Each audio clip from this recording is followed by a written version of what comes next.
Hello. How we doing?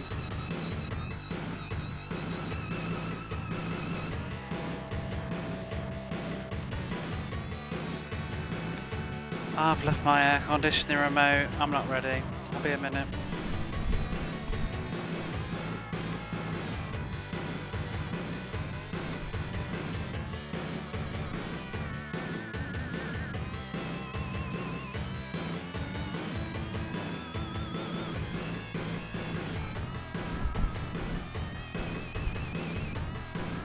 There we go. It's alright. I was going to actually lead into it, but then I needed to bugger off and go and get my air conditioning remote.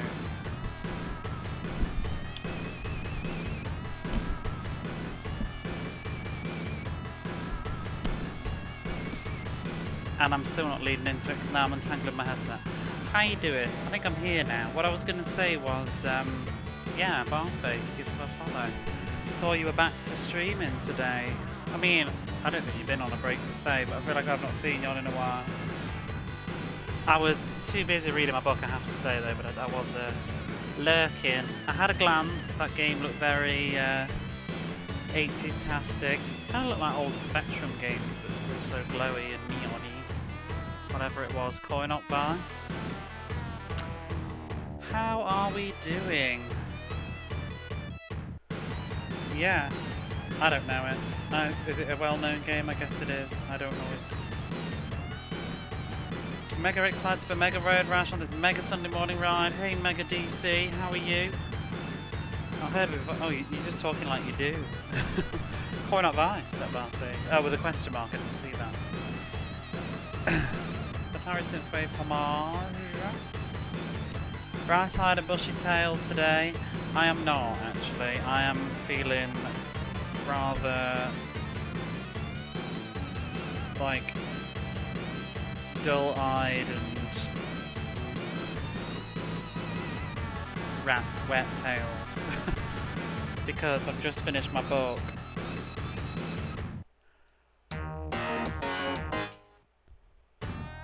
I just finished my book, Birdman, that I've been talking about. I finally finished it, and oh boy, that was dark. So yeah, I'm here to stream, but you know when you read a book like that, sometimes you just kind of just sitting there like, that was something. That was some emotions going on. What it was, I don't even know if it was emotions per se, but I feel like I just read a lot of nasty, intense stuff. But it was pretty good. I enjoyed it. Does that make me a bad person? You're doing decently. Did I say Birdman? I did, yes. The book, Birdman, not the movie with Michael Keaton. Which I should watch, but they are totally different. Yeah, I just read it. And finally, wow. It was a weird one because the first like 60% of that book, I was just like, this ain't so dark, you know? And then got to the end and was just like, okay, yeah, okay. I see now. Can't totally go by the reviews. Oh no, I think it's plenty dark. I think it's just that I mean, it's dark anyway. A lot of people will think it's dark from the get-go, but I thought it was particularly different in its second half. So, yeah, just for me personally. I've just posted a review in the Discord actually, and I think that chap who did that review has beautifully captured how I feel about the book without spoiling it. So, if you're interested in that book and you want to hear it said better than me, watch that video. Really good spoiler-free review of The Energy. Which reviewer? Oh, the original one. Yeah, she didn't like it. I was watching a vlog. Let me see if I can start racing and talking, just in case. But let's start the timer. Doobie-doo. Off we go. Road Rash. We've got the new bike. See how we get on with it. No, it's nothing to do with the movie. It's totally different. It's a thriller, dark crime thriller, British dark crime thriller from like 1999. It's a debut author. and it has no movie or TV made of it. So, do I need to turn the volume down on this? I think I turned it up a little bit yesterday, didn't I? How is that any different? Let me see. It's still a bit loud, that, isn't it? I'll turn it just a smidge. Okay. It's a serial killer thriller. Wow. Yeah, serial killer thriller. Police procedural, but it's you know you got your serial killers and then you got your serial killers. So you've got like your kind of dark ones and whoops.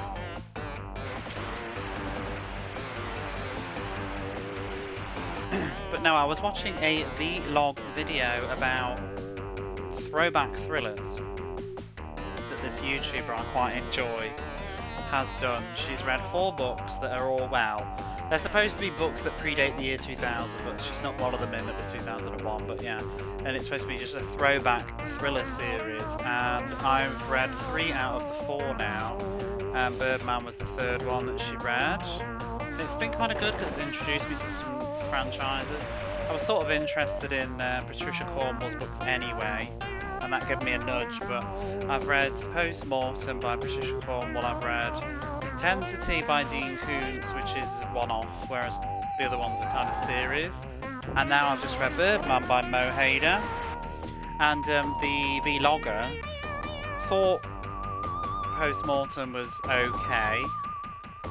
I liked it, I really enjoyed it. It was very slow though, so I can sort of see why it won't be for everybody, but I enjoyed it. I also thought it was rather dark. Then Intensity she really enjoyed. I also really enjoyed Intensity. I thought it was excellent. Although Intensity is a weird one for me because as much as I think it was really good, I feel like it's a one-off kind of thing, you know what I mean? I don't know, I can't even describe how I feel, but like, once you've finished it, you're just kind of really done with it, you know? Like, there's nothing left, ever. I don't see myself ever wanting, not that I would really reread books anyway, but like, yeah. I don't think there's anything more to get out of it. Like, I think I've had it all. I don't even know where I'm going with this, I don't know. Because there's not actually a great deal to it. It's an experience. It's like an intense experience rather than something complicated and like, I don't know. Yeah, it's just hard to explain. But it was good. But it's also kind of just hard to talk about it without spoiling it all. Because there's not much to it. So then I've just read this other one. And she didn't like it at all, really. She said she thought it was she thought it was too dark, too much kind of violence. It's funny though, because of some of the stuff that I'm aware that she also reads, which I personally think sounds quite horrific, but people have different things that bother them, I guess. It's got a lot of misogyny in it and violence against women, so I can appreciate how that might be more distressing for some people, particularly women. Versus like, I don't know, reading just like an extreme horror story, which I personally would find that more alarming. Well, no, that's not even true. It's just different. You know, what really summed it up well is that YouTube video that I've just posted. He raised a really good point, and I think it's very true about me.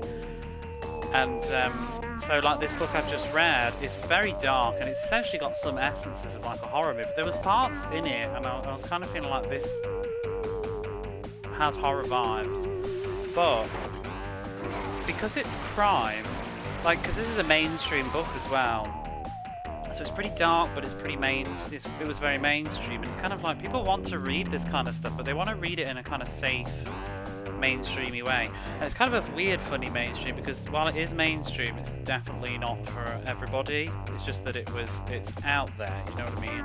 It's sold well, but it's pretty damn dark. But I think the difference between like something like that and like just a crazy horror whatever is that because it's police procedural, the formula and setup of the genre is generally, you know that in the end justice will prevail and that they'll get their comeuppance kind of thing. You know, the police are going to crack the case eventually and the serial killer will be brought to justice. Whereas I feel like with the crazy, like with the horror genre, it's not necessarily true. Sometimes it's just kind of depravity and people just, they survive the terror and that's it, do you know what I mean? It's a little bit different. And I thought that was a very interesting point that he raised. I didn't mean to do that. Just exit the game. Bugger. Reading instructions is difficult to you. Oh, it's not an audiobook. A lot of people do audiobooks these days, though. I don't know about dyslexia because I don't have that problem, but I know that there's on my Kindle there is a font for dyslexia. I don't know if it's good for everybody though, but audiobooks are definitely much more popular now, and a lot of people do their reading on. One of my friends, she doesn't read books; she just does audiobooks now. I find it harder to focus on audiobooks myself. I'm a bit more. I need to read it visually. Audiobooks kind of, I find myself, I realise I'm not actually listening anymore, and I haven't been listening for the last like minute or two, and then I'm like, oh dear. So, hey Jason, how are you today? How was your movements?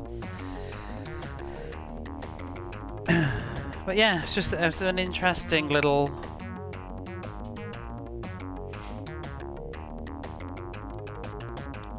interesting thing. Did I buy the bike? I'm not sure I did. Gave up.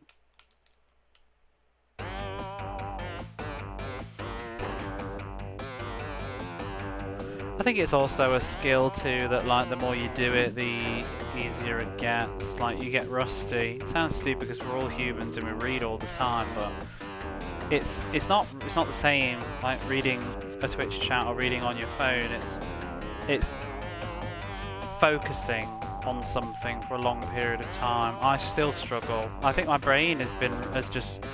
I think I always did have some problems anyway, but I think especially with just the modern age and internet and phones and social media and stuff like, my brain is a mess, and I am trying to repair the damage. I think with attention spans and ability to focus, and reading is definitely helping. But I struggle. I do find that I set out to read today and then I end up only reading for probably the total of about half an hour, even though it feels like I spent the entire day reading. I actually didn't really read any of my book. I ended up doing other stuff instead. Just, it always happens, but it's never anything like crazy. Like I don't put on a video game or anything, but I just find myself like watching YouTube or messaging somebody or reading a Wikipedia about the book instead of reading the fucking book. Looking at other books that are like the book I'm reading instead of just reading the book. Making a list about all the books that in the series that I could read instead of just reading the book. I did that today as well. I made like 2 different lists for these series I want to read at some point. It's like, you know, if I just read them instead of like fannying about, but that's my brain.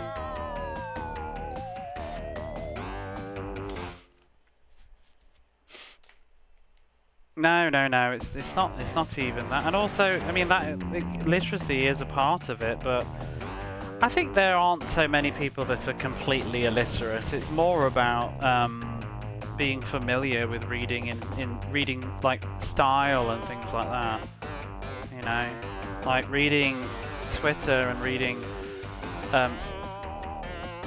like articles and stuff, just like casual articles, is not the same as reading like a story and having to visualize and imagine. Whoa! That was a really bad time to try and scratch my nose. And like you say, it's the focus as well. And then obviously with it, because I think people sometimes also have the impression that all books have to be difficult. They don't. Some of the books I've been reading, like right now, as in the book club that I'm doing, that some of us in chat right now are a part of, we're reading a slasher book. And I would say, I've only read 20% of it, but I would say it's a really, really easy read in terms of language and stuff, like it's easy breezy. Does that mean it's a waste of time? No. You know, not everything needs to be like reading this classical piece of whatever. Sometimes just reading for pleasure, like you just watch a movie or something. And I still think it's well written, it's just that it's not like constantly using bombastic words for no reason. It would be tonally off if it was. Whereas I feel like some of the other stuff, like the Mo Hader book I read, was a lot more wordy, but even then it still wasn't that complicated. I was getting a bit frustrated though because she uses a lot of technical words and stuff, especially like police names and terminology, like factions and groups in like UK police force, and I'm just the abbreviations, even just something stupid, it'll say like the PM, and I'm like, what the fuck's a PM? And I have to think about it, and it's like, oh, post-mortem, but it's like, ugh, I wish you'd just say post-mortem. Ugh! There's a book, yeah, you're in it, you're just not really sure about it. Able to focus on read more. Accountability helps. I do think that reading a book with other people is definitely motivating, especially because we've got the Storygraph read along that we do with it now. So it's kind of, I mean, I was trying to finish that book, but I'm already like, I was on the fence to stream because I really want to read some more of the book club book, because I want to see what people have written in the comments.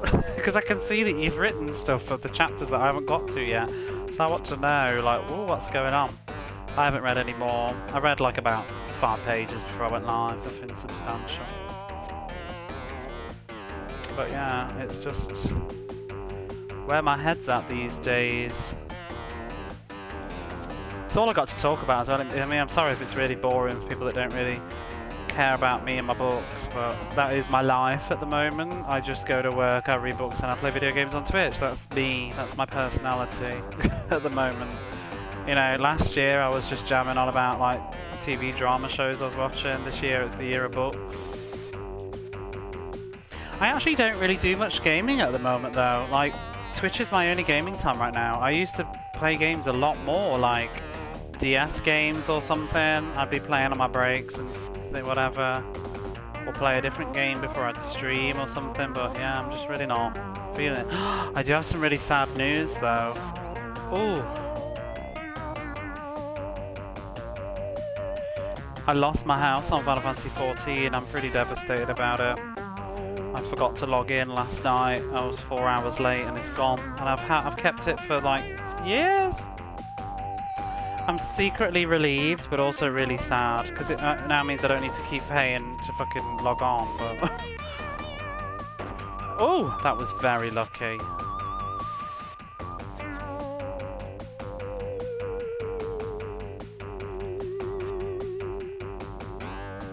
Do, do, do, do, do.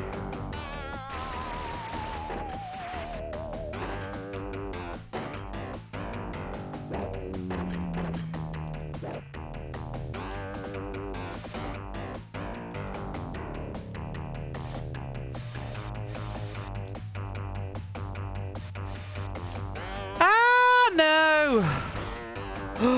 Oh!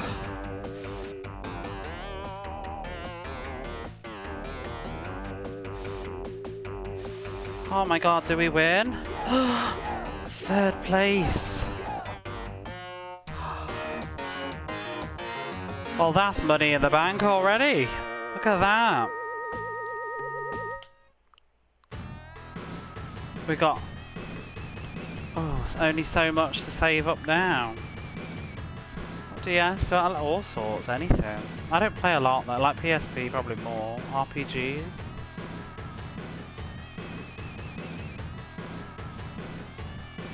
Keep it going, we'll kick it. It will, but it's just a lot of memories, and I'm getting another house again. If I ever do play again. I haven't played for like 4 or 5 years though. I stream now instead, but I would like to one day.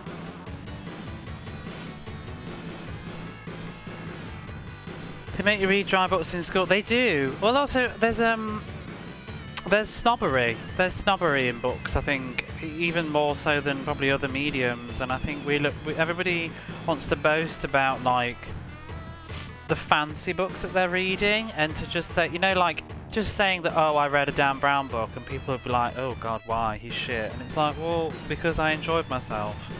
I actually don't think Dan Brown is that good. I have love-hate issues. I still read them anyway because I get some enjoyment out of them.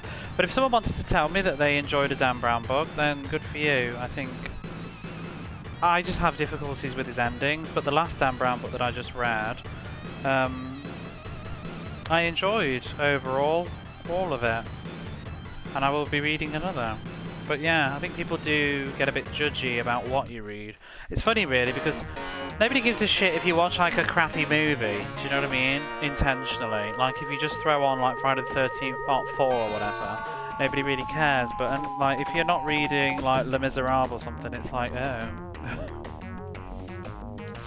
Alright, let me save that bike.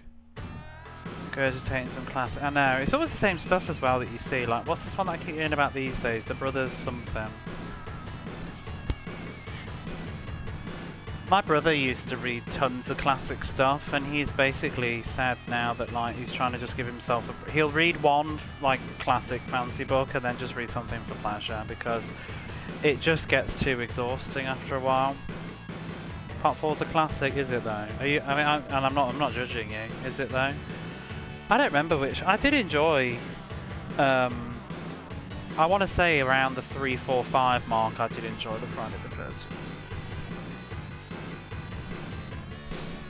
Which is the one where he like kills somebody in a camper van? That was a good time. That was fun.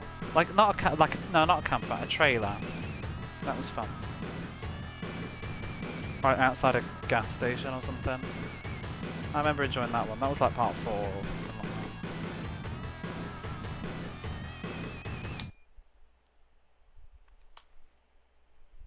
that. Yeah, I don't know. I'm always on the fence because I'm kind of I've always, you know, let people like what they like, but at the same time, I do also think there's nothing wrong with disliking something too. Oh, like having an opinion and not liking something is okay. I think it's how you present it and when and where you present it that's key. Because some people get really upset, like they can't handle somebody saying something about something that they care about, and I understand it. But it is okay to just say, oh, I didn't enjoy that book. But I think it's, you know, like because sometimes I feel a bit guilty if somebody says something in my chat like, oh, I really liked that, and then I want to say what I feel, but I don't want to literally just be like, you know, it's just like, I think it was like yesterday, for example, like somebody said something about, I don't know, skitching or something, and I'm just like, oh, I don't like skitching. I feel almost guilty to say so, because it feels like just being a downer, but I also just want to be honest. But I think it's about when and what situation you do that in. Like, if someone's streaming skitching and they're totally vibing out with it, I'm not going to go into their chat and then bang on about how much I don't like skitching. Like, that's when I think it's obnoxious and tone deaf, because it's just not adding anything to the table.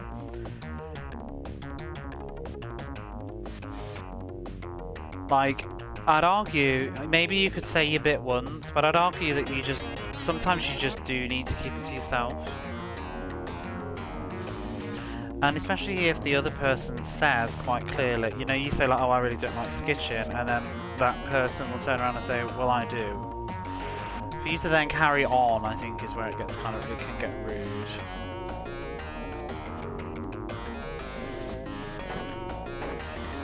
I mean, I've had it happen in my own chat before. Sometimes it's like, wow, you know, it's like if imagine like someone came into here now and then just started going on about how they don't think the Mega Drive is very good. I'd just literally be like, there's the door. Like, I don't know why did you come through this door? Sometimes you don't need to have an opinion.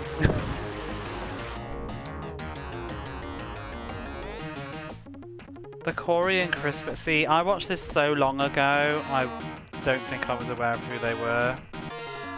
I don't think I still am. Wait, is that the 2 Corys? Now that you've said it, was one of the Corys in it? In one of them? Because I do remember him. He's got a face that I know. I haven't seen The Lost Boys though, before you start. But I was literally looking up on Wikipedia the other day.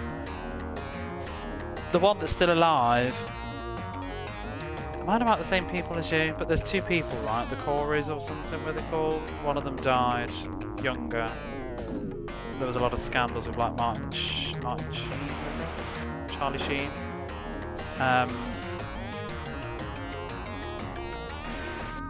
Yeah, I don't really know who they were. I'm trying to think what film I've seen. I know the one with the longer brown hair and dark hair.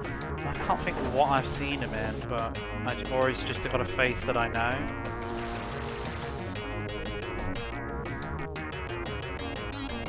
They weren't in Weird Science, were they? The Lost Boys. Is that the same Corys? I've not seen The Lost Boys though. Where he uppercuts the dude's head off. My God, I don't remember. I've seen all the Friday the 13th up to Jason Takes Manhattan, but I haven't seen that one. Hey Joanne, how are you? You having fun with... Oh no. No, it's hard, this game. It is tough. But now that you've said that one of the Corys, or both of them, I don't know, was in there, I'm like, yeah, actually, I feel like I can see that in my memory now. I remember one of the men's in a bar with a pitchfork.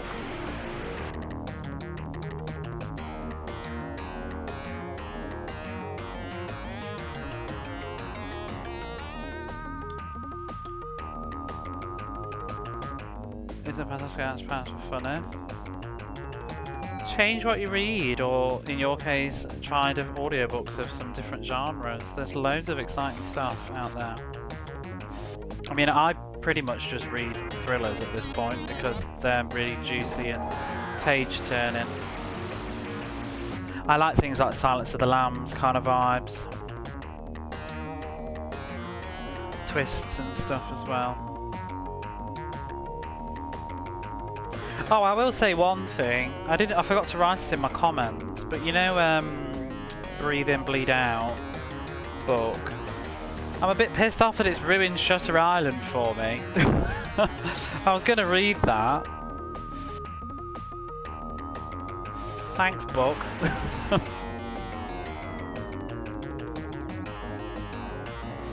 Because I've never seen the film either. And I was thinking, oh, I might read that. Fucking other book spoilt it.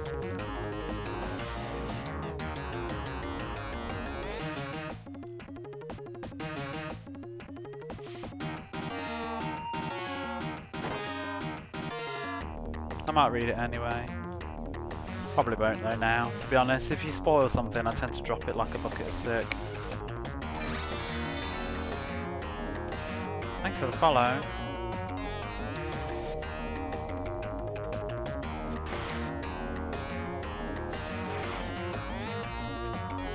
"16-year-old film." I don't think spoilers like. I don't know. What do you think? I think it doesn't matter how old anything is. Nothing deserves to be spoiled. I think there's like one or two exceptions to the rule, okay, where something is so culturally significant and common knowledge that it's okay. For example, The Sixth Sense is fine. I feel like there are only like cockroaches that don't know the spoilers to The Sixth Sense. Maybe younger people don't, but things like that. Titanic. Final Fantasy VII, the big spoiler in Final Fantasy VII, I think at this point is pretty much free game to discuss because it's iconic and unavoidable. But most of the time, I think that spoilers should never be said.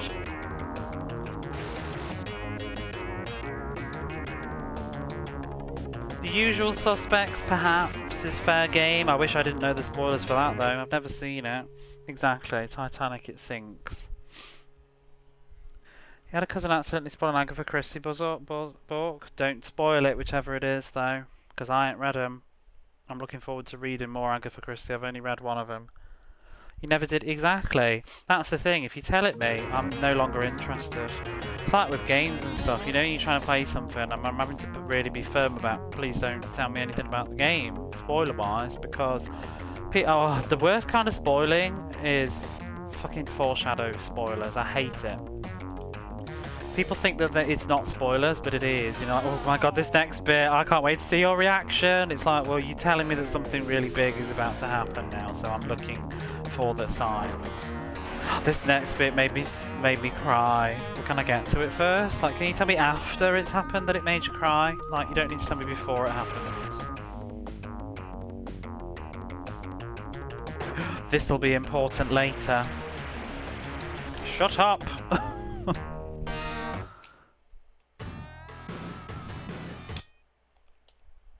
Wait, how did I end up with no money? With -4?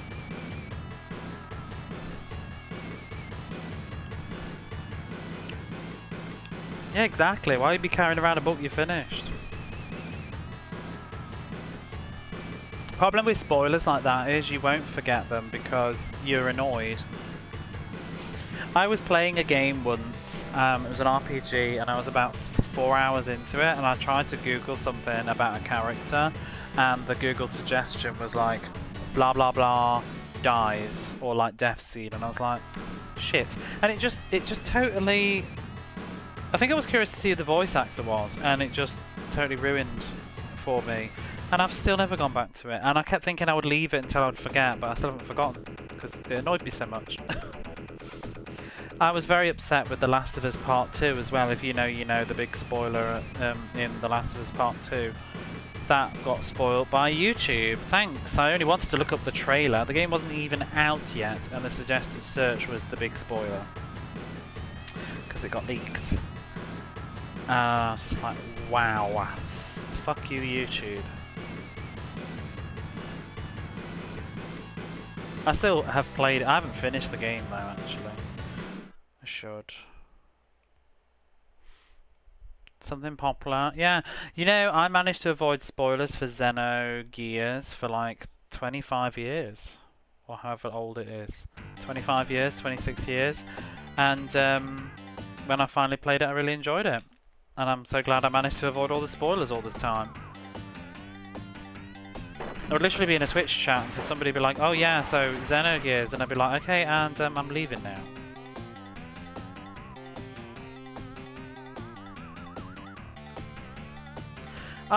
Spoilers depend for me. Like, if it's some sort of like, oh, I'm not too bothered, you know, like, I don't know, if someone's playing Aero the Acrobat or something like that, and I'm not like, oh my god, I can't look at the screen because I haven't played it yet.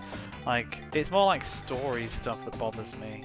Sometimes I don't want to see bits of video games or like the final bosses, but especially older games, retro, it bothers me less. Barely remember. I'm not sure most people know what happens in Xenogears, to be fair, but yeah. But that's why I'm so careful with like spoiler tags, like I was saying obviously in the Discord with the book club about using the read along feature, because the way that Discord works, because my own Discord, I always have notifications turned on for my Discord for all messages, so that I know whether someone's messaged or something. And if you type a spoiler by mistake and then try to edit it later, it's too late. I've still got the message preview. Even if you cover it up afterwards, it's still going to be too late for me. So...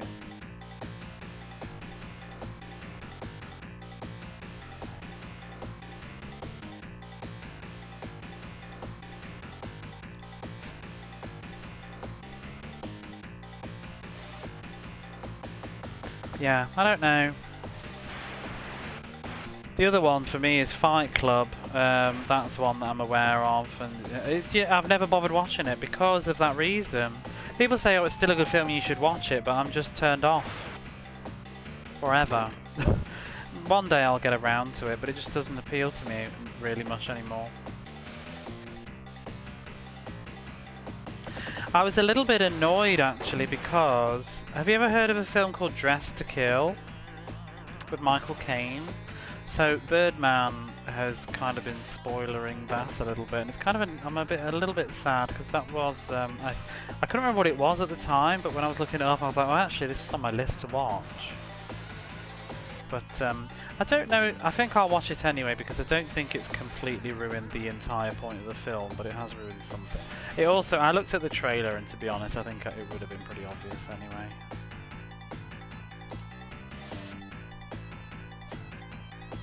man. It's a bit weird, things like that. There's some stuff you just can't. You watched it last year, so obviously the thing in it is being referenced in Birdman, because they find... Well, I'm going to end up spoiling it here, but... I was trying to think what sorts of things... It's you always used to fall in the traps, you know, with certain movies where you get those TV shows talking about movies, and they always have to talk about the famous bits, don't they? So you got, you know, your classic stuff like The Crying Game. But again, that's still worthwhile watching regardless. It's not really ruining the plot. It's just a twist in the story.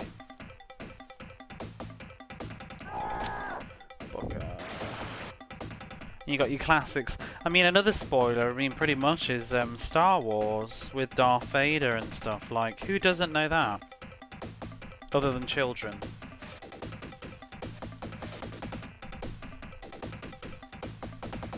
I feel like that's the kind of spoiler that you can't be like, Jesus guys, spoilers! It's just, what do you call it? Zeitgeist or whatever.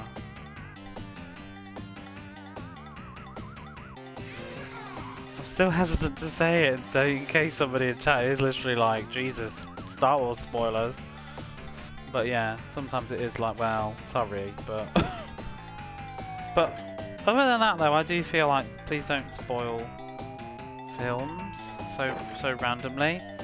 Because it's like, sometimes I've watched some streams and someone's playing like a RPG or something.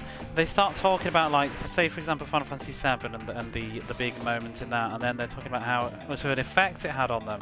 And then I remember somebody was just like talking about other moments in games that have had a similar effect, and it's just like, can you not just randomly spoil a ton of video games like back to back? Why can't I do a race course?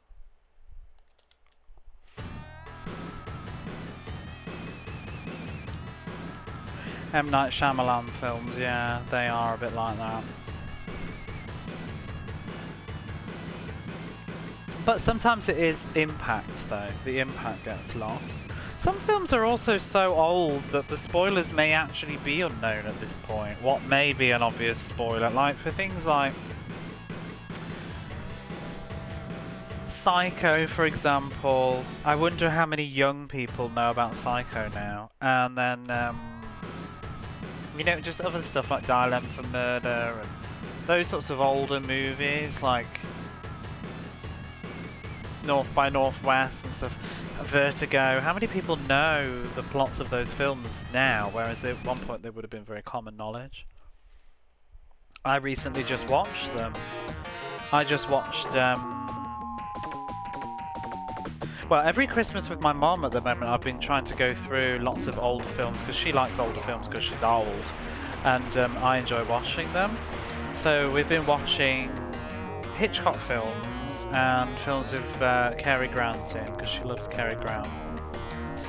And I'm kind of up for anything now. When I was younger, I was a bit more fussy, but I'm kind of just watch anything. It doesn't even need to be like a classic per se, but just an old film my mom likes is fine. And it's amazing how many films like I've heard the names of but actually don't really know what they're about. Like I watched North by Northwest for the first time a couple of years ago. I watched The Lady Vanishes, which I actually didn't like. Dial M for Murder was incredible. It was so good, that was such a good film. Really, really enjoyed that. Really surprised me how good it was as well, and how timeless it is. That's me, although, like, I mean, you'll understand because you know what I read, but like from all the kind of books that I read and stuff, Dial M for Murder was ticking all those boxes of like adrenaline, tension. Oh my god. Just park my bike on his body. Psycho didn't know anything about the shower scene. Oh yeah. Psycho's classic too. I want to read the book. It's on my list. Vertigo. I don't think I've seen Vertigo, so that is on my list to watch. I used to always mix up Vertigo with with Rear Window, or is it Rear View? Rear Window. I used to mix them up. I've seen the one where I've seen Rear Window. That's the one with he's broken his leg, hasn't he? And he's peeking. He's getting voyeuristic, watching all the neighbours. Bye, Otis. Oh, bios again. But yeah, Dial M for Murder is so good. Have you seen Gaslight? I think if you like Dial M for Murder, you might like Gaslight as well. Ooh. Rear Window's good. But it's funny how many of them are just based on books as well. Like, oh, do you know what is a really good one? I was talking about it just the other day. Maltese Falcon, I have not. I've never even heard of it. Is Rebecca, which is another Hitchcock film. It's a thriller. It's a psychological thriller kind of thing. It's really good. About 2 hours long. There's a book as well though, and I want to read the book because the author of the book, she wrote Rebecca, she wrote The Birds, she wrote Don't Look Now. That's a weird ass film, Don't Look Now.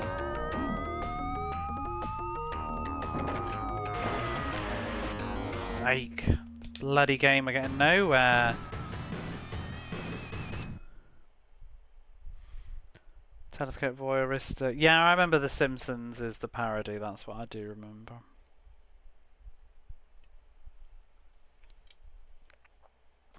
Hitchcock films are really good. The only one I didn't like, I watched, that I've seen so far, I watched The Lady Vanishes, which is like one of his very early ones. It's all set on a train, and I like the idea of it, but the finale of that film, it was just ludicrous. I think it's one of those films that is not timeless, and I think you need to have been a person around at that time to sort of appreciate it. It's got stuff to do with like the war as well, and I feel like unless you've lived in the war times, you won't really swallow it in the same way. I just found it was just getting silly. My mum also thought it was not very good too. Neither of us had seen it, but it was interesting with the filmmaking and stuff. But yeah, it didn't work for me. There's like a 70s hammer horror of that film as well. I wonder if it has the same ending though. Oh gosh. Bunch of movies that Simpsons parodied them. Yeah. I need to watch Vertigo. Another one that was really good too was, and this is Agatha Christie, I think. It's Witness to the Prosecution. That was really good.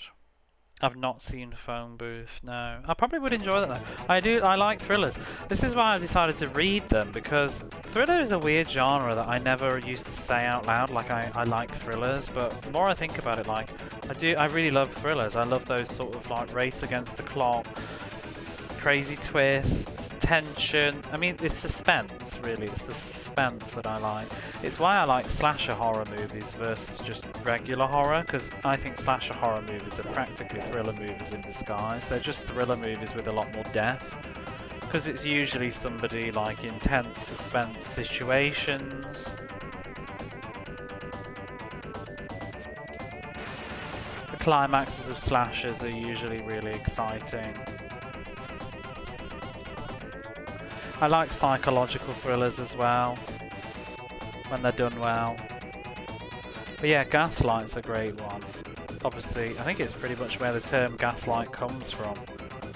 But I saw that when I was a young kid, because it's one of my sister's favourite films.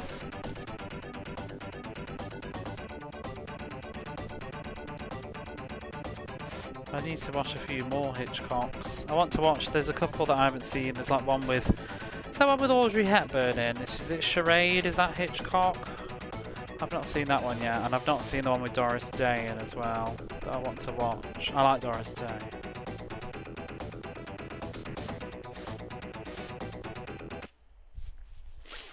High Anxiety, a Mel Brooks parody.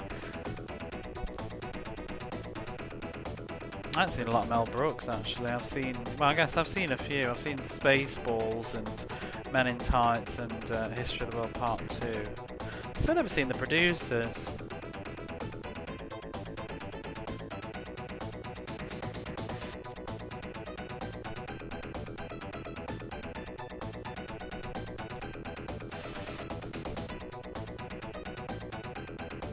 I hate when the road's like that because I can't see because my own bike is covering up my view. Good to be the king. I haven't seen History of the World Part 2 in forever though. Can't remember the rest of it, other than that scene.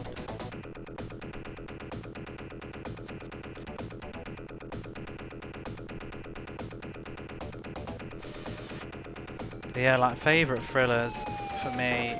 Oh, you can't beat like Silence of the Lambs. I also really like The Cell. I feel like The Cell is very underrated and it's very the same energy as Silence of the Lambs. That mind of a serial killer and Race Against the Clock. There's another one like that. I mixed them up because I watched them back to back, but is it Kiss the Girls and Along Came a Spider? One of them was excellent. That's a whole book series as well that I might read at some point. The Bone Collector was another good one. I enjoyed the film. Haven't read the book.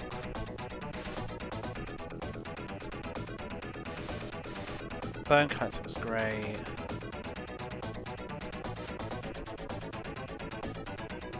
I also watched, I can't remember what it was now. I think it was The Zodiac Killer. With Elijah Dushku in. Not the famous one, not Zodiac, whatever that was. It was a different one.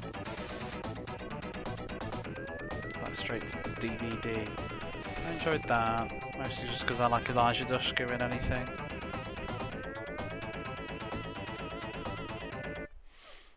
The Peasants Are Revolting. See, I can't remember it very well at all. You've recommended Dark City. Yeah, I need to watch that. I want to watch it just because I like Richard O'Brien.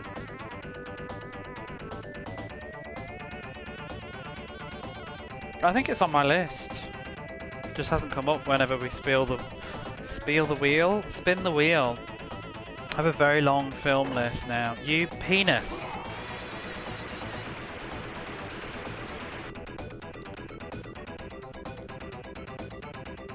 So it's tough.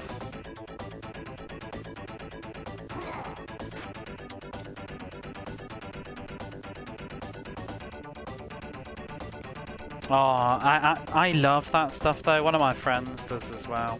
The Buffalo Bill scene is so good. I love that sort of juxtaposition of like the horrific and something different, because like obviously that scene, it's the music that makes that scene so good. Makes it eerie.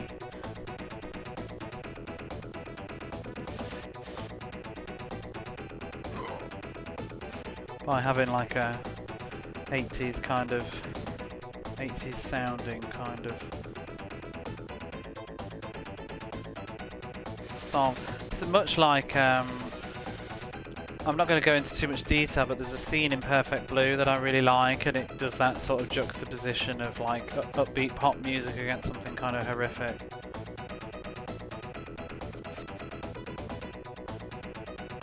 It's very unnerving. Ah! Nice utopian fiction. Brazil's actually on my list. Just because it's so famous, I've just not got around to it yet, but Brazil is on my film list. Dystopian's a weird one for me. It's case by case. I find it gets a bit exhausting as a sort of trope. Even though there is a lot you can do with it, but I do find the whole like humanity has ruined itself kind of storyline a bit dull. Because I feel like, I don't know, I've already read 1984 and I feel like everything is just sort of different variations on George Orwell kind of ideas taken to different extremities. So sometimes I like it. I just read Tender is the Flesh, which is dystopian, and it's very dark, dystopian even. Dyso's a vacuum cleaner, isn't it? It's also just because it's often very similar. It's usually like, you know, it's usually like it's a government or the rich elite or something controlling the poor in some depressing exploitation way kind of thing, or it's basically a zombie apocalypse without the zombies. Like, the reduction of civilization. It's usually those sorts of vibes, isn't it? Because I've just read through the Hunger Games trilogy, and that's dystopian, but it's very much the same thing, isn't it? It's the rich people living in the middle and controlling everybody else. So, I mean, and I enjoyed the Hunger Games, but once I've finished it, it's like I'm really not in the mood to read anything like this again in a long time. Let's take that money. Gosh, it's just, even with this new bike, it's still hard.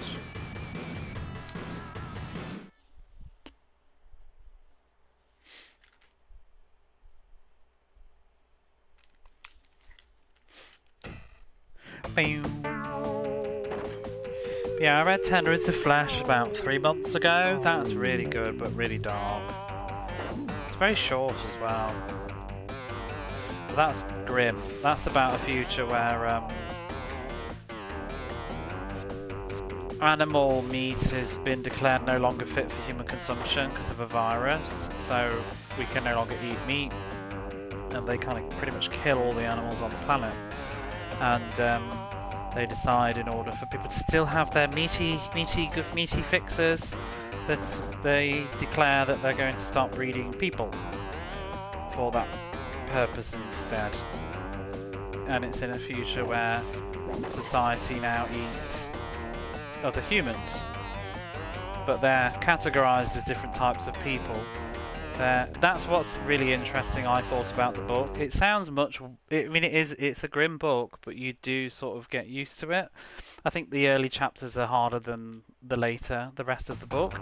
I would say the first 2 chapters are pretty depressing and upsetting, and then you desensitize to it, and I think that's very intentional.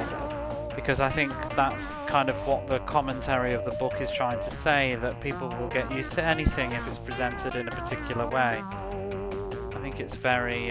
what's the word? There's a word for it. Is it... Oh, God, I can't remember now.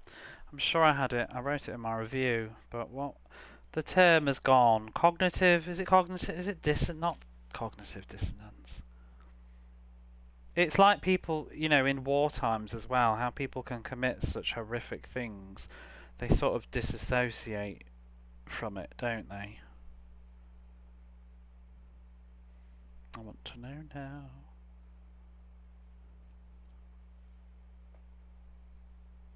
But yeah, it was a dark subject matter. Where is it? Cognitive dissonance. No, it is that.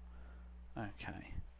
No, cognitive dissonance. It's just this sort of... Because if you think of... If in the World Wars, for example, there was some absolutely atrocious things committed by humans to other humans. And it's like, how do people do that to other human beings? And it's because they no longer see them as people.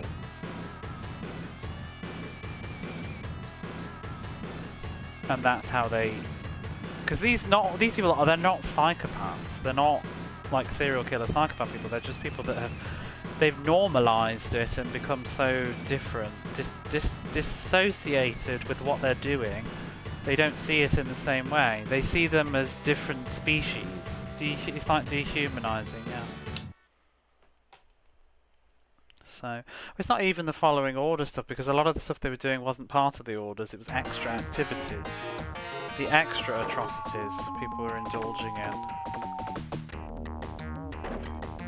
But some of it is the orders things too. It's because at some point they've reached a point of mentalness where they no longer see people in the other countries as equal. They don't see them as equal people. And that's what this book was kind of really carrying quite well, because it does it through words as well. This is why it reminded me a lot of George Orwell kind of stuff, because they make it illegal to refer to these people as people. You have to call them heads instead. They're not humans, they're not people. And it's illegal to call them that. I wonder why. Because it dehumanizes them. And so they have all these words. It's called special meat instead of things like that, you know. so they use words for it, and it protects your mental psyche from what you're doing.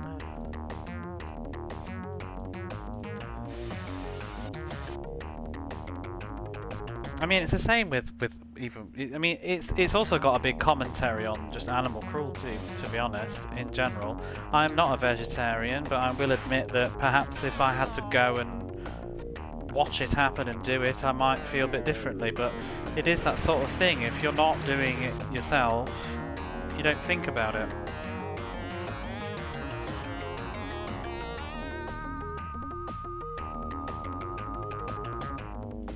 So I thought it was an interesting book. It had some... Because people talk about it as an extreme book. I actually don't think it's extreme. I mean, it is, but I don't think it's like an extreme horror or a splatterpunk kind of book. It's not at all. I think it's got a very dark, extreme subject matter, but it has a lot to say and substance to it. And so I appreciated it for that. I wished it was longer though. I didn't think it was a perfect book. I gave it 4 stars. I thought the end was weak. I don't think it came to a great conclusion. And also there was some bits in the middle that were really, really kind of boring. But it was interesting because, like I said, the first 2 chapters were pretty intense to read, and then you gradually just stopped bothering you because I almost felt like I was one of the citizens in a way where I was not bothered either. And the book was often using the different language so that I wasn't feeling so nauseated by it because it was referring to people with different words and stuff too, so it was interesting.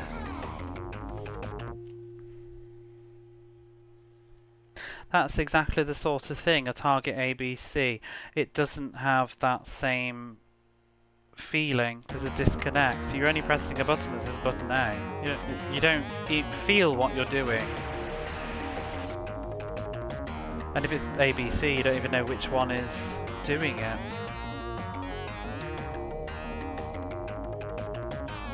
So it's weird. But anyway, yeah, that's if you want dystopian sort of dark stories. I actually think eventually someone's going to make a film of that book. I think it's just who will have the balls. But I think somebody will make a film of Tender as the Flash. I'm not sure if it'll be a good film. But I think they will make a film of it. It's an Argentinian book, actually. I think it's also loaded with a little bit of social commentary and satire for Argentina, but I'm not from Argentina, so I wouldn't pick up on any of that. But I think it is supposed to be also talking about sort of politics and things in Argentina. But I read it translated into English.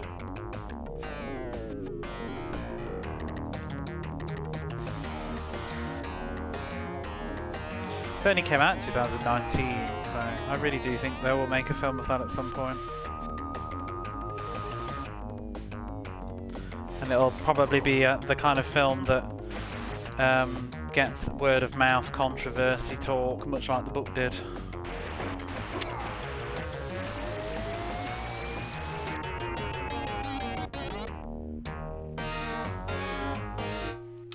My gosh, this game is just getting into this tediousness, isn't it?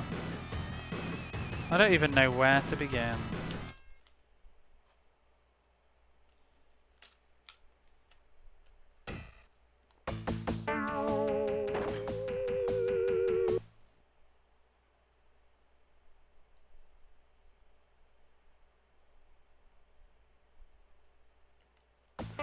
Yeah, some places are grim. I've visited a concentration camp when I was a teenager for a history trip. Just there was a nastiness in the air.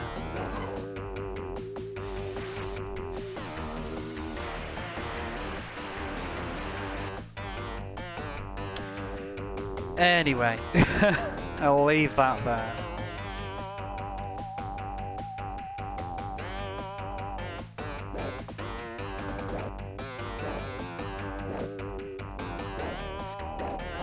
Oh my god.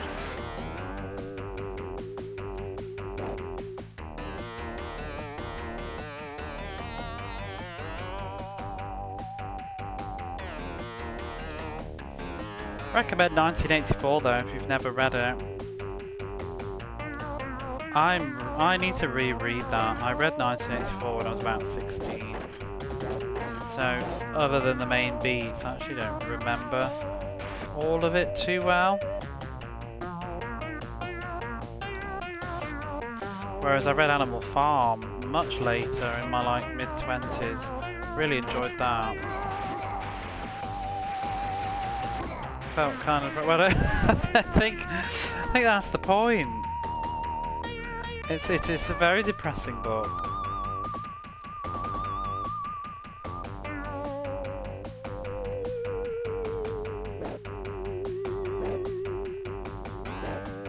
It's not a happy place to live in, year to live in.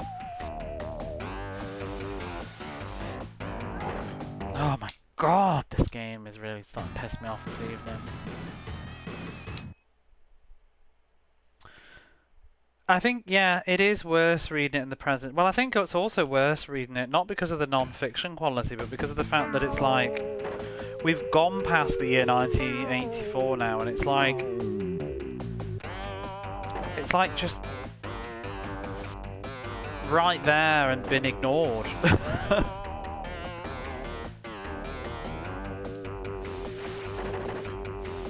The lessons from that book, nobody's listened to them. I'd say they probably, even in 1984, they weren't, you know? It's just such an influential book though, isn't it? So many concepts and ideas have come from that.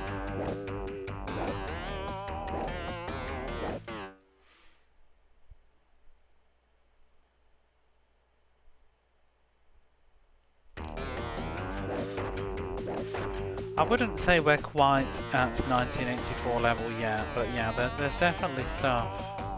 I mean, unless you're a tin hat person. What? Oh my god.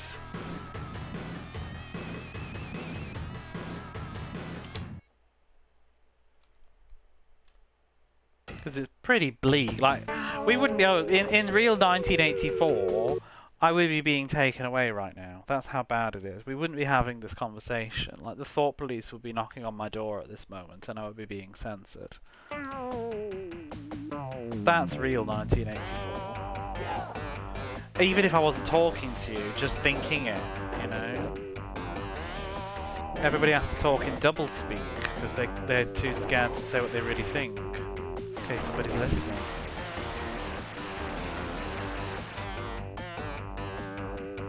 Get the Daily Hay. Well, but it's not exactly the same though. We're quite literally standing in a room. I think the book is much more bleak.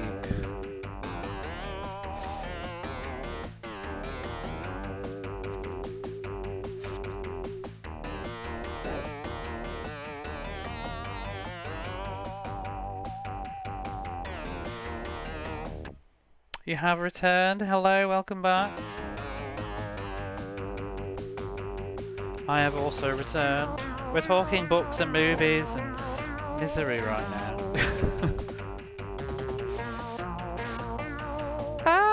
Oh my god, I'm not going anywhere. You broke Mac's pyramid. The return of Road Rash, but not the return of the Mac. Hello, Rayjax, how are you? Rayjax? Rejax? Everyone's banned. Mac is pissed. He broke the pyramid of Angelica Houston.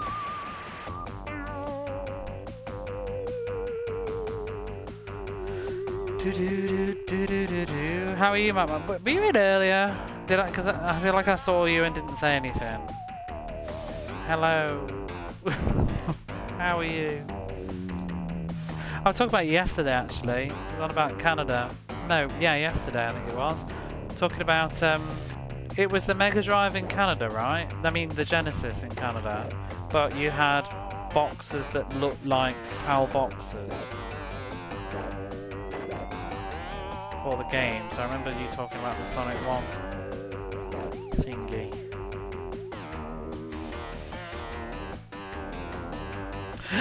No!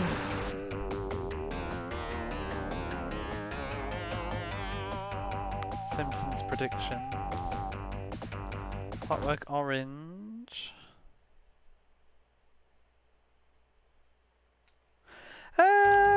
Ooh, I don't know. It depends what people define as bad though, because I also think, I don't feel like Clockwork Orange... It is, like when you say it out loud, if we really talk about what happens in a Clockwork Orange, it's fucking horrific, but it's not presented in a horrific manner. I think that's the difference. It's very juxtaposed, especially the film. It is very desensitized and it presents the violence almost comically. I mean, for example, he has like that threesome to the William Tell Overture. It's just, it's very ludicrous. But if you took everything that happened in A Clockwork Orange and changed the soundtrack and the mood of it and made it far more intense, it's awful. It's absolutely awful what they do in that film and book. But it's presentation. It's a satire.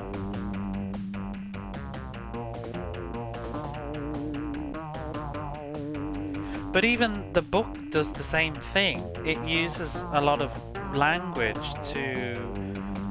The slang alienates you from it. It doesn't feel like the real world because you can't even understand half of it very well.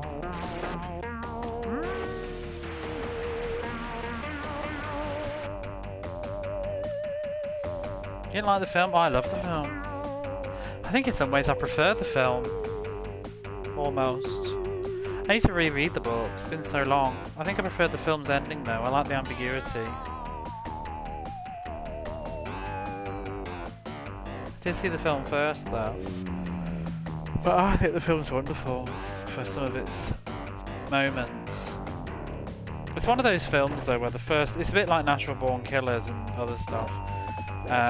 You know, where the first half is all like ultra violent and ho-ho. What's the word?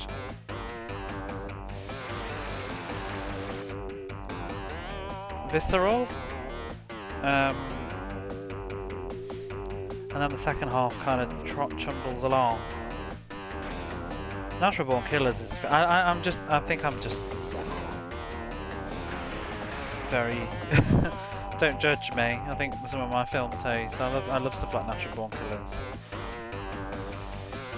But I do think the second half of that film is quite weak.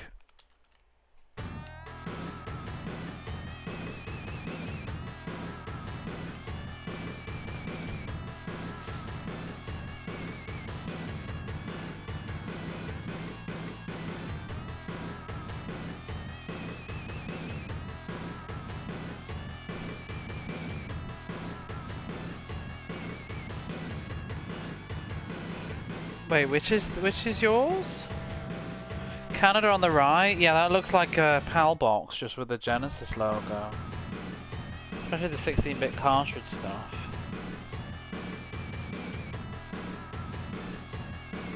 You fired up Road Rash 3 and cheated.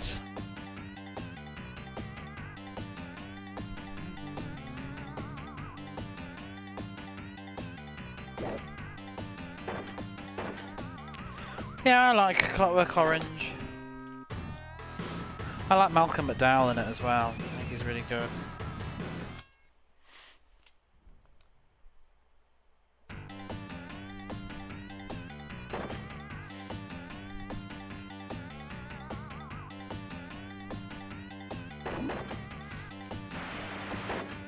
Oh my god, this game!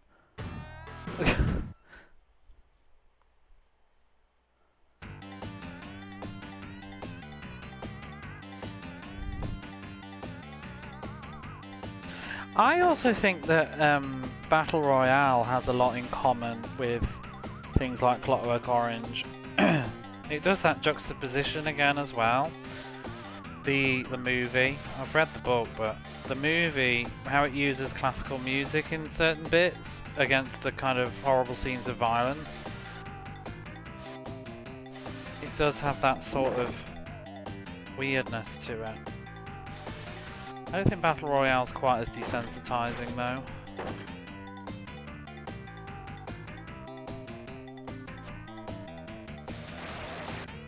But I mean, that's also very dystopia, isn't it?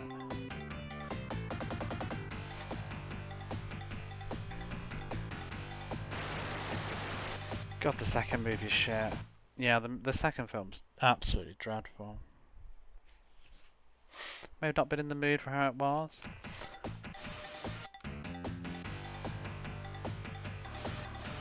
I've not seen that many Kubrick films. I think I've only seen I've seen Clockwork Orange. What I've seen I've enjoyed. I've seen Eyes Wide Shut and The Shining, and I think that's it. I enjoyed them all. You know, another good film I really recommend if you like the sort of satire, and I do sort of enjoy like a media exaggeration, like a, what do you call it, like a sensationalism, like almost celebratory, celebrating violence in a kind of satirical way, like Natural Born Killers. You know how they're basically just celebrities and everybody loves them even though they're fucking psychopaths. And it says a lot about the media, but there's a great film with Nicole Kidman in called oh damn, what is it called? My brain's emptied. To Die For. It's a really good film, and it does a similar sort of thing. It's just about that like crazy kind of hungry for power kind of person.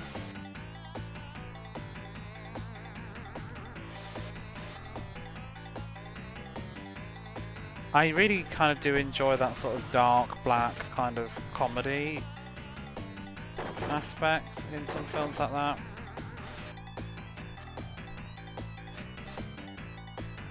Sensationalism. 2001. I've never actually bothered to watch it. I've only seen the big scenes. There's commentary. Problem with Natural Born Killers is I just think the second half, like in the prison and stuff, is pretty weak. I don't think Natural Born Killers quite knows what it wants to do at the end of it all, and gets a bit lost along the way. And that is great. Are you talking about Nicole Kidman? Yeah, she's absolutely incredible in that film.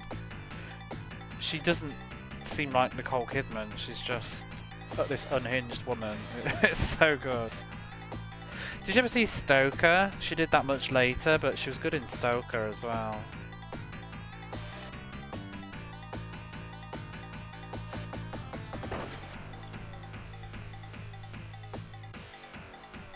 That was a weird film.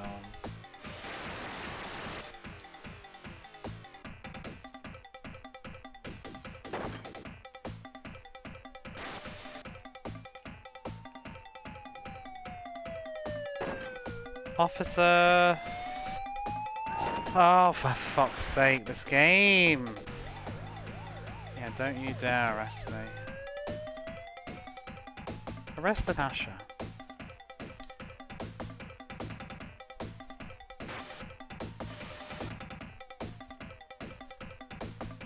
Stoker, yeah.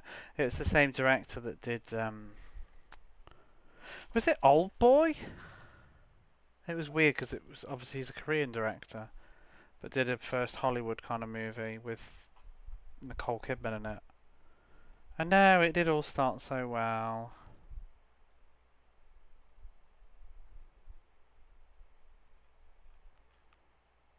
I should watch 2001 at some point. Didn't like Old Boy. I loved it. I think it's brilliant. One of my faves. So I haven't watched it in years now though, but oh my god, the soundtrack in that is so good as well.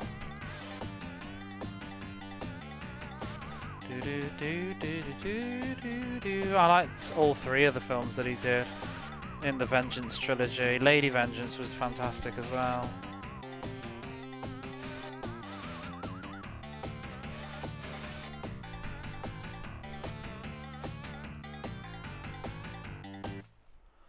twist at the end, but that's what makes the film. It's a great twist.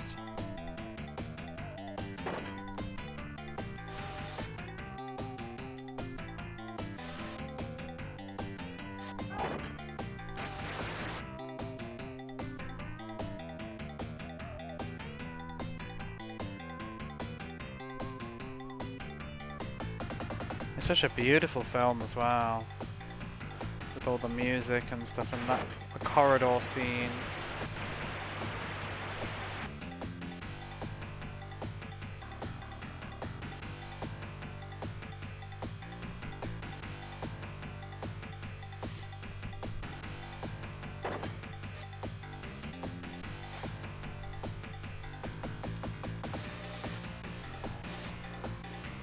This course is just so rough. It doesn't give me much confidence for level 5. Because even if I get the next best bike, won't the next best bike just be like this on the next difficulty? Oh, and the courses are even longer.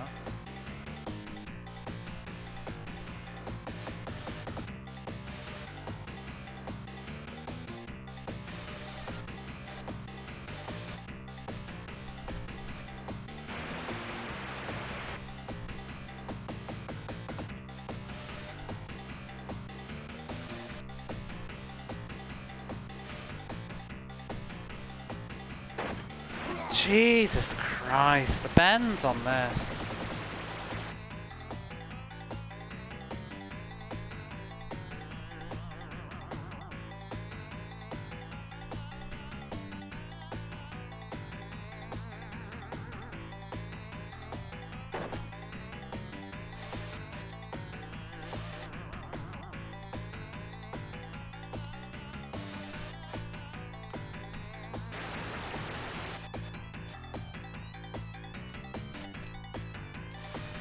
Horrible level.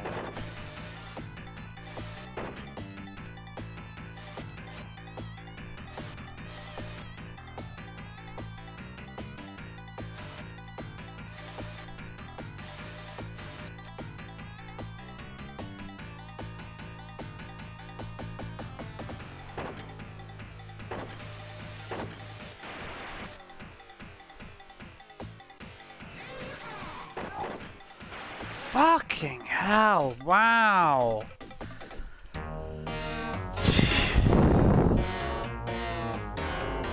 How do I have no money for repairs? How much are the repairs?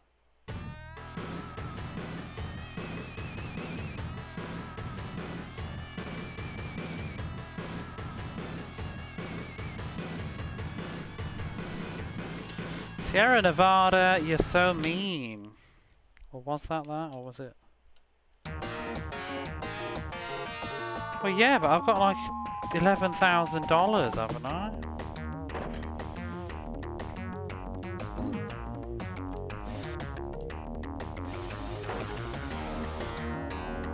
Well, I suppose it's all bike money.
I wonder if you can brake in the air.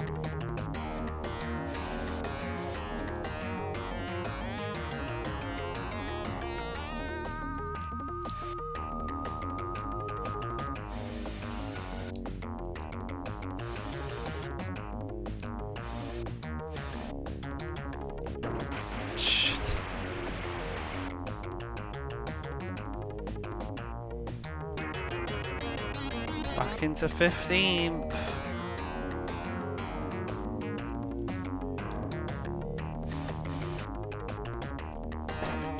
Is it just me? I just feel like everybody's faster now all of a sudden.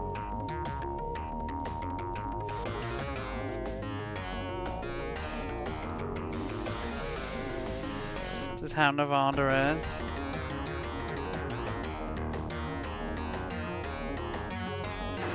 Whoa! The background is... It's a nice game. I mean, when did this come out? 91? It looks great. There's a reason this was a successful game, you know. A lot of people played this. It was really good. Looks great. And then the sequel's even better. Looks great, sounds great.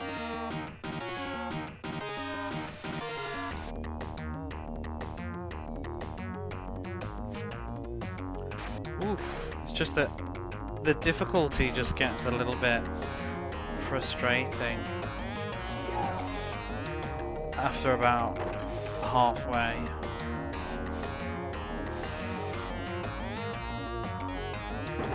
Oh, fuck off!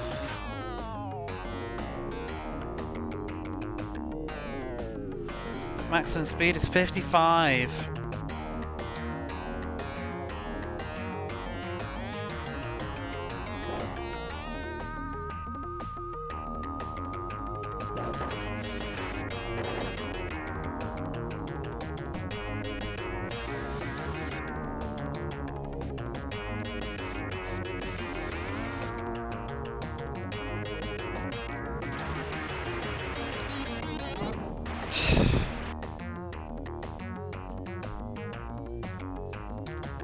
Tried to cancel it twice. Which version do you know that would be? I don't even know what it was released on first, or the timelines.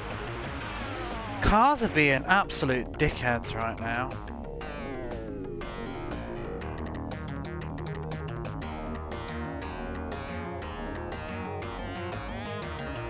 This sound is very much this composer though. Anything this Rob Hubbard does on the Mega Drive or has worked on has this sound.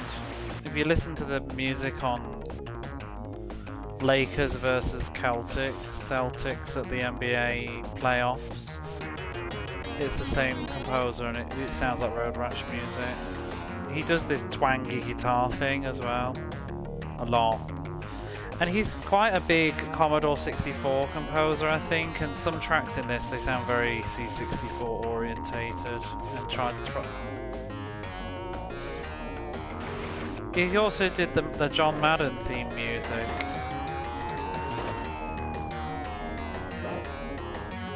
I think he worked on the first two games, but the first one mostly. With somebody else though. No, Rob Hubbard. Did a lot of the EA stuff. British composer.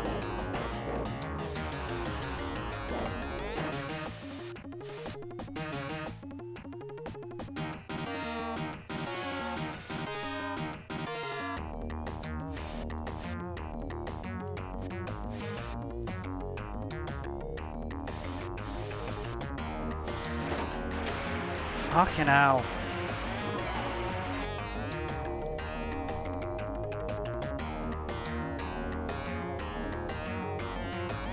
Upgraded the tires. You can't.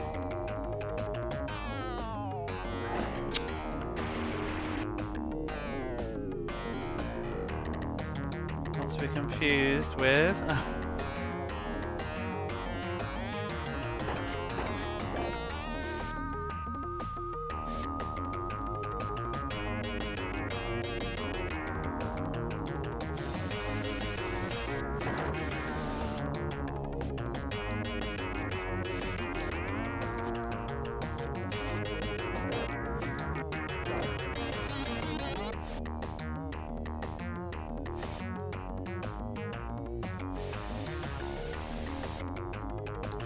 God. just so difficult now. Well, we'll see when I get there.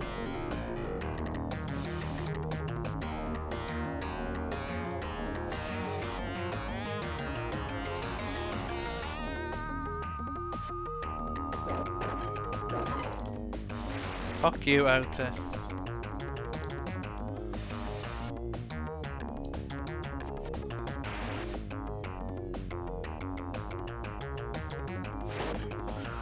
Ugh, I can't even finish the fucking course.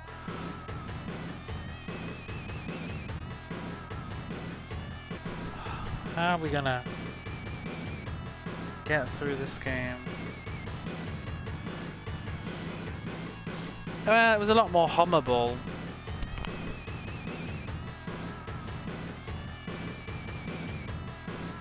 Shorter, more melodic loops.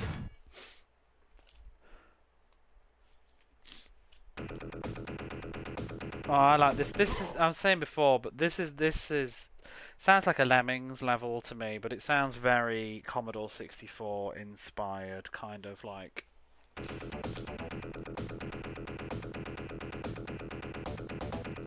I feel like this track shows his origin. It's also very kind of British, I think. British composers have that sort of Commodore Amiga-y kind of sounds. And you know, we can bring up that old chestnut again about Mega Drive music and stuff, and it's just another good example of, unfortunately, it's the North American composers that contribute to the stereotype that Mega Drive music isn't good more than anybody else, really, because this is a North American game, but the composer is not North American. I think it's because there's a lot of familiarity, isn't there, with like the sound chip in like the Amiga and the Mega Drive. I think it just helped a lot of European composers make good music when on the Mega Drive, translating it, whatever. And then obviously the Japanese composers were a totally different breed. North America tended to be a bit more, like, I want to say marred, but also in some ways it helped people, but the gems thing, it was like a help and a hindrance. It helped perhaps some composers that didn't know anything about programming make music, but also it limited what they could do. It's not necessarily always the composer is bad, it's just the tools aren't the best. It's like trying to paint a beautiful picture with a sponge instead of a paintbrush, I guess. You can still make a nice picture, but it won't be as refined as something else.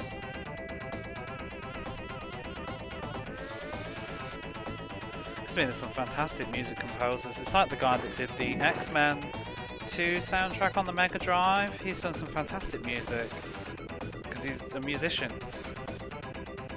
He did Information Society, and then he did the Soul Reaver soundtracks, which are incredible and stuff. But at the time, I read an interview with him a while ago. Actually, it was quite interesting, talking about how he first got into video game composing and how he didn't know anything about programming and how to do it and stuff like that, but because of gems it enabled him to just be a musician and make music.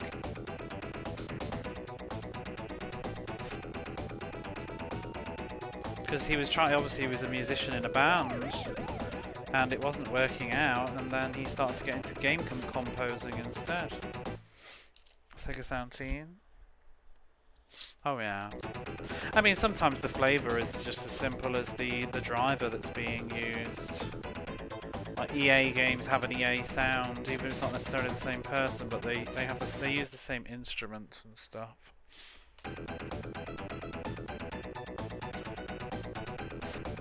But there's often a lot of overlap with composers and drivers, because the Chrysalis sound engine, generally whenever you hear the Chrysalis sound driver on the Mega Drive, it's usually Matt Furness is not very far away from it. He's usually worked on the game.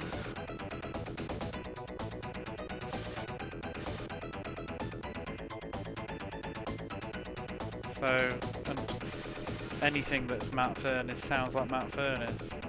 Even if he didn't write the composition, his translation of it is very just by instrument choices.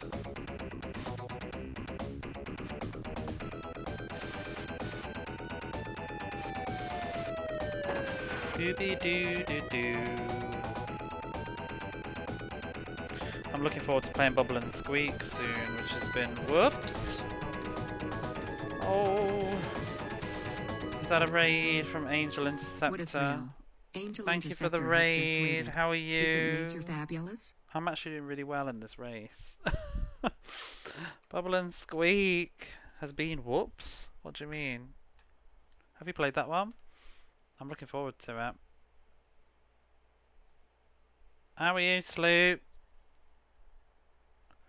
First raid of the evening. Thank you very much. Is Whoops? Oh, okay. We're in 7th place. I'm playing Road Rash and it's still giving me... Oh, it's fucking brutal, this game is. If you don't know what's going on, I'm trying to finish all that. I put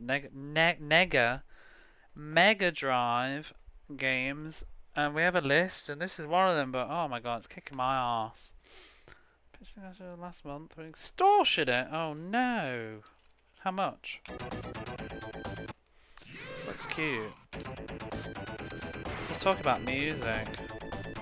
If you like Mega Drive, I really like Mega Drive, so if you want to watch people playing Mega Drive games, please watch me and follow and all that stuff. I'd love some Mega Drive followers because I like the Mega Drive. Yay.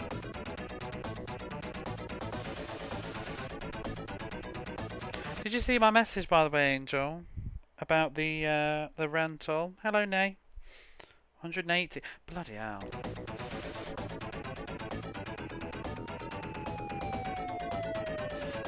Bubble and Squeak.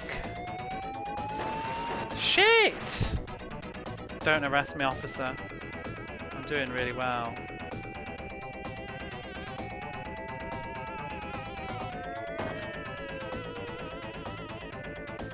No, the thing about the no, the rental stuff.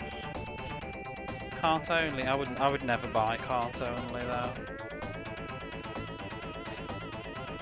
If it was cart only, I'd just flash cart only.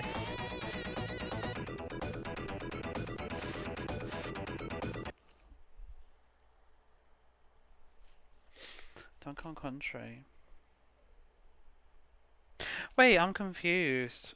Are you British based, or do they have cash exchange in... Is it Australia? I thought you was in Australia for some reason. Do they have it over there? I'm so sorry. Oh, it says $100 at the end. See, is it the same chain then? Are they out other countries? I don't like them. Wow. Do they have Wi-Fi called unprotected sex as well? So fucking gross. Such a scummy shop, isn't it? But unfortunately, that's all that's... Oh! Fucking game. Just surviving the race is an ordeal.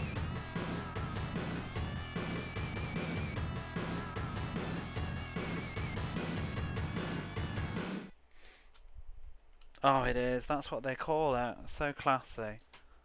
So it's like, it's just, yeah, what, like crappy college humour? I know.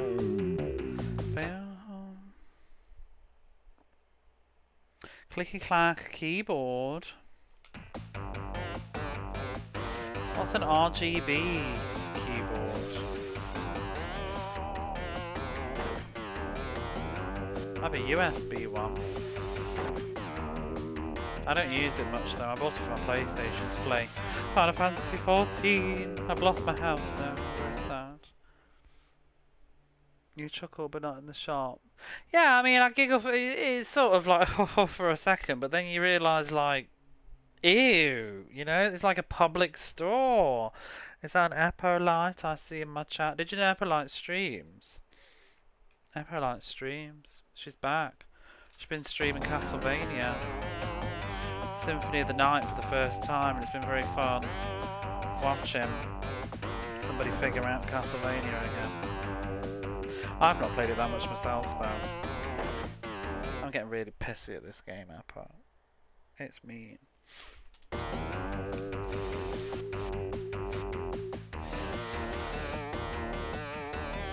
such a good game. It really is. Ah! I think that Gamer Chip was playing it today as well. I wouldn't mind replaying it at some point. I might do it this Halloween, just for something to do.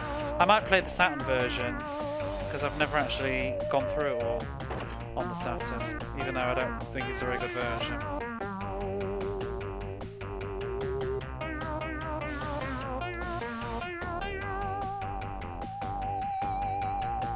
Red, green, blue. Oh, one of those fancy ones. I was thinking like a TV cable RGB.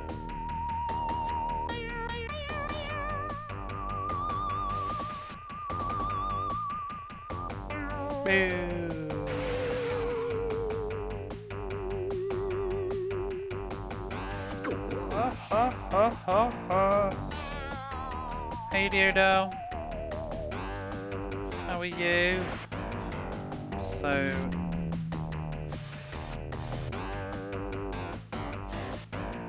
how are we only 2 minutes into my race? My nerves are frazzled.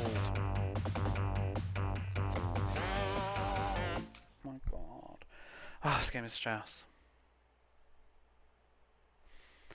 Has an unfinished room, finished or added? The Saturn's got quite a few things added to it. It's got a whole little area added, a garden area, but it's also just not a very good version. I don't know about unfinished rooms, it might have. You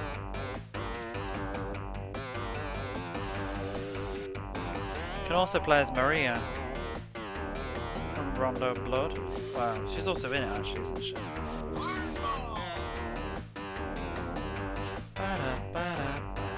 But it's one of those cases where like it's very hipstery to try and pretend that the Saturn version's better when it's really not. It's got extra content, but it's a much worse version of the game. I haven't gone through it much myself, but I've heard some people say the extra content isn't really very good anyway. It's just like a couple of extra areas in a garden or something. It's Konami Nagoya branch. Ah! And they did like 3 Saturn ports of PlayStation games, and they're all kind of crappy. They ported Suikoden from the PlayStation, and it's wretched. It's got horrible loading times and stuff. And then, but it has a couple of extra bits, like an arena mode and something else added in, but it's just generally a bad version of the game. Like really bad loading times and stuff. In between like random encounters it has to load. I just don't think the people that ported these PlayStation games, they didn't really know what they were doing. They also did Vandal Hearts. They ported that to the Saturn. I haven't played that enough to know, but I'm going to go out on a limb and guess that it also doesn't run very well. Symphony of the Night for the Saturn, yeah. But Vandal Hearts has some extra stuff in it, some extra jobs and whatever. Some people also don't realise how things perform because they don't necessarily play on either real hardware or even real discs. Because like, using flash devices or whatever might not be the same loading times as playing off the real disc was. Ah.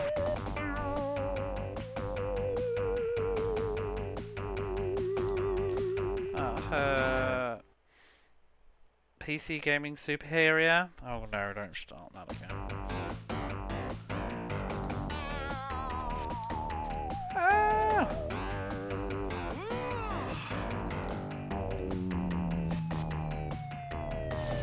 Officer!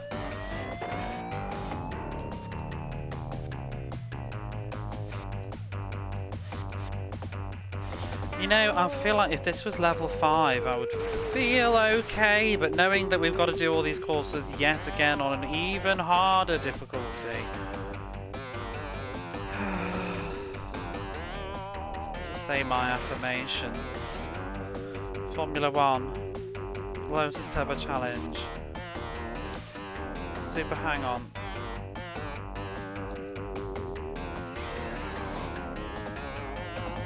Hardball.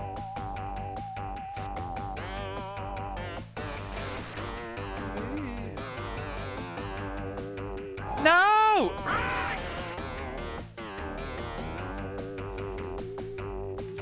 You can, Sloop. If it'll help me win, I will sacrifice you for the good of myself.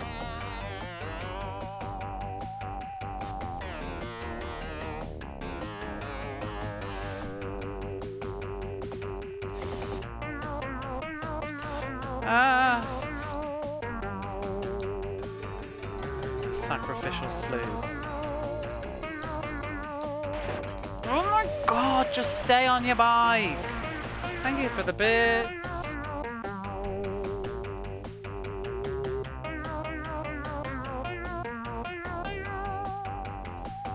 Yeah, the ports are often not.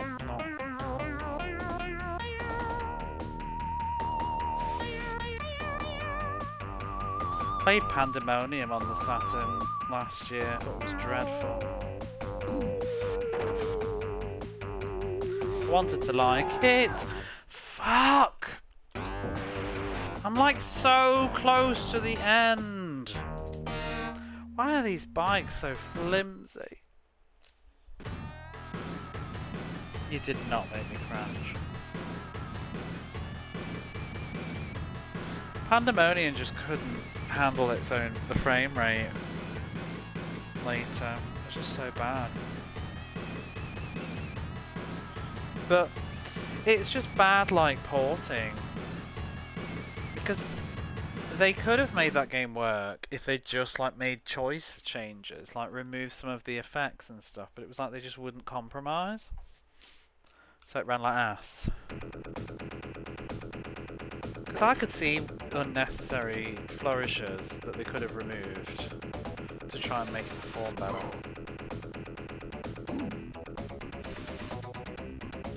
That'll be Engage, oh my god, that's a blast from the past. I remember playing, very briefly, I played Tomb Raider on the Engage and on a shop kiosk once.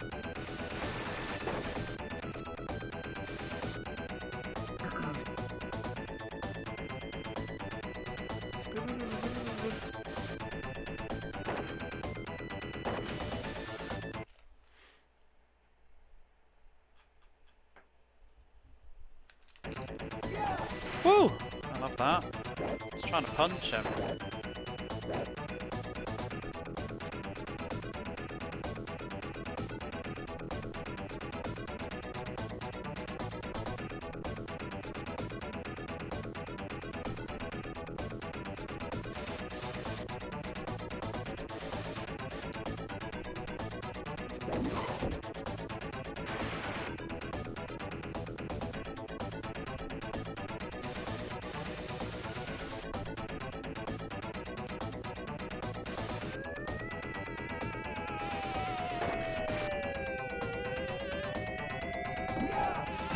He stole my truncheon.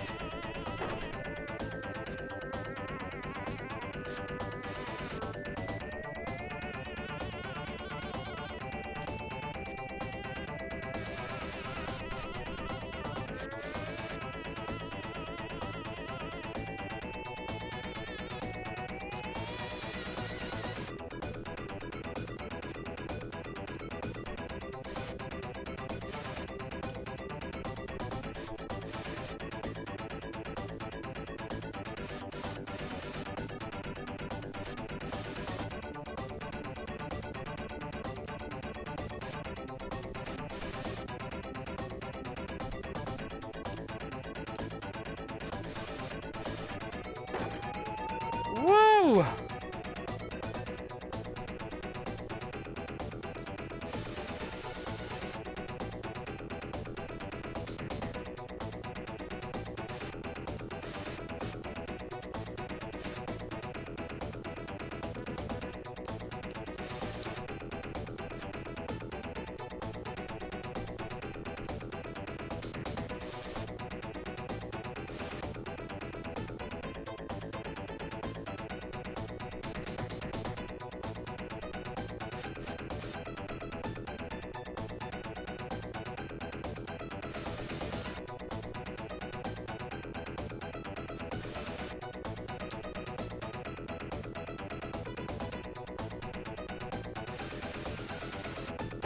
Ooh!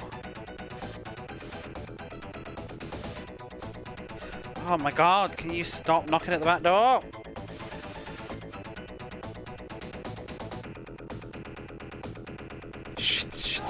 No! I was just thinking the same thing about the music. It is probably my favourite now.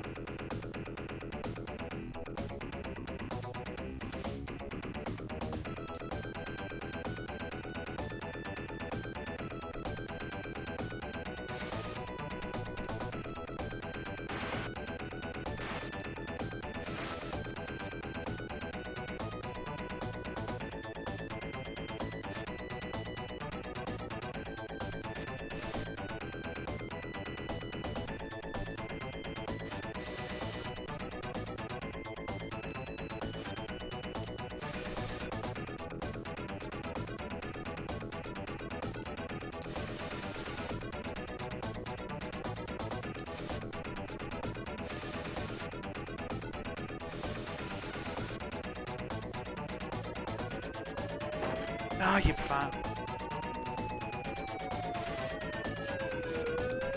Ah!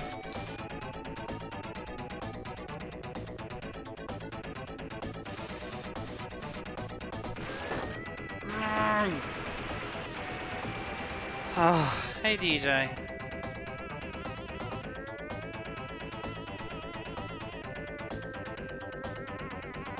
Bitch, bitch, bitch.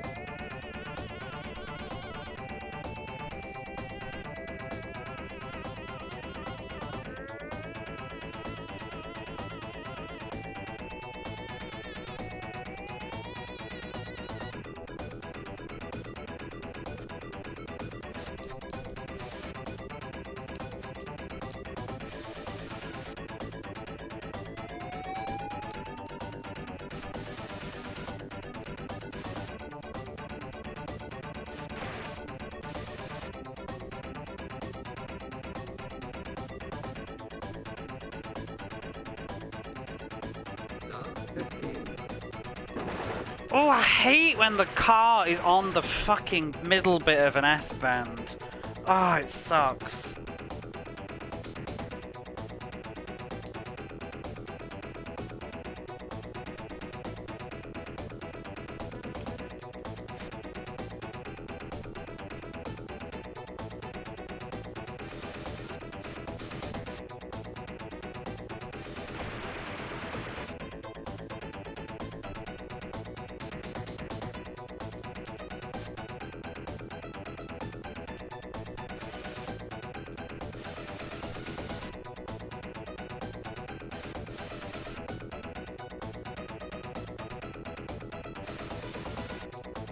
Oh, fuck, come on. This had been a really good race.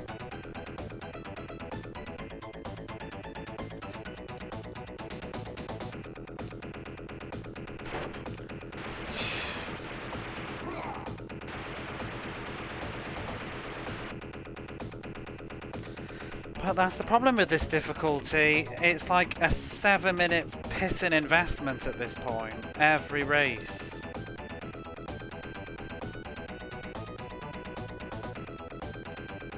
Too long for their own good.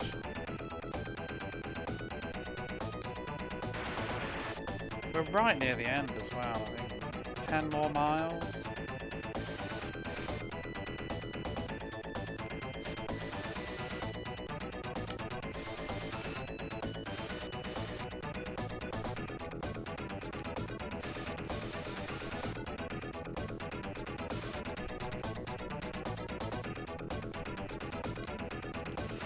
Oh my god, everybody and their mom is all over the floor. Yeah. 5th place, I'll take it. Ah, one point away from qualifying. You need to be 4 above.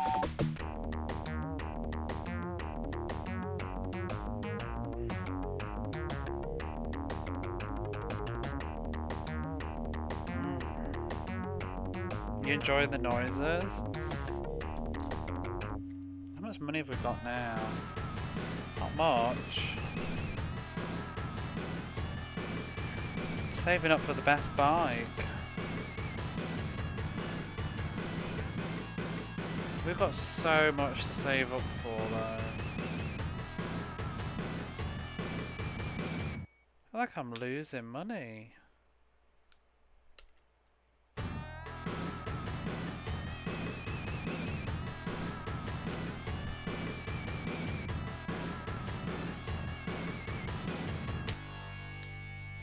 Double check that did save.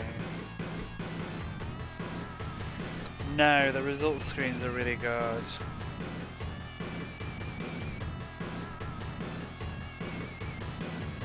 I like the little graphical details as well.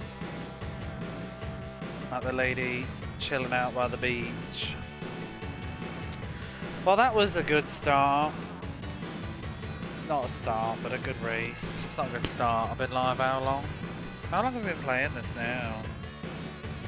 Almost 14 hours. You got playing the second game? I got playing both. Not the third though. I never finished any of them. Only 14 hours. Oh my god, this game gets so rough. It's all fine until level 3. And then after level 4 onwards, it's just, yeah. Level 5 is going to be miserable. Any game saves with them? No. Maybe 3, I don't know. But 1 and 2 are just passwords. I'm using the save just because I can't be asked to keep putting... Every time I cock up a race, I don't have to reset and put the whole password in again. Because it's long like that.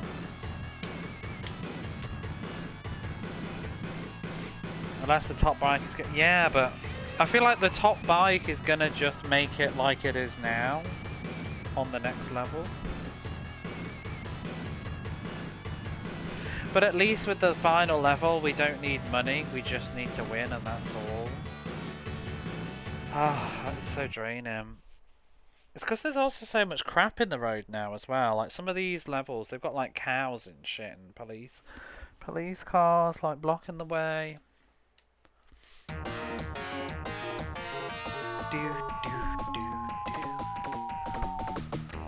I did feel like I was getting a bit of a technique in that last race though. I think it is best to just don't brake, just drift. And generally just let go of the accelerator on most turns.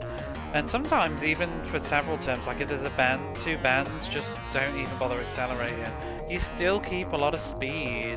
Like it really doesn't drop much when you release the accelerator. For a long time.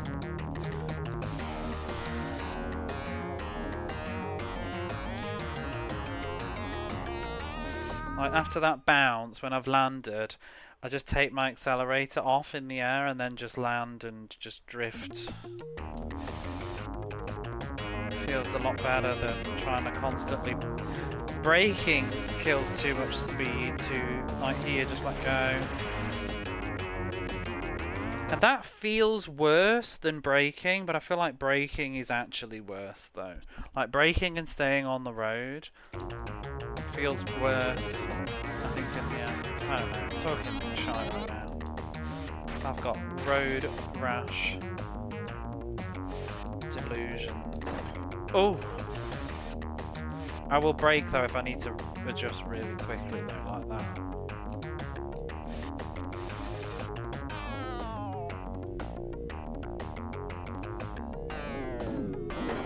Ooh, get your tickle. Ah! O'Leary! Mind your neck in, you bastard.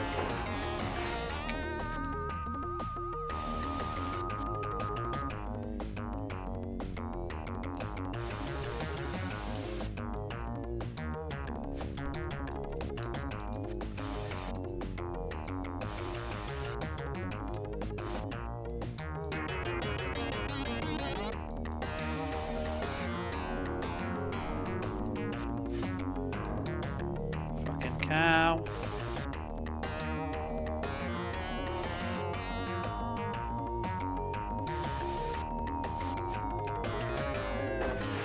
Flynn! No! That was poo.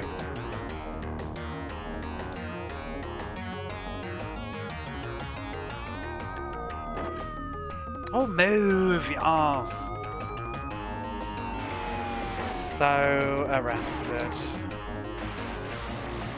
Is he just gonna sit next to my bike? Bastard arse.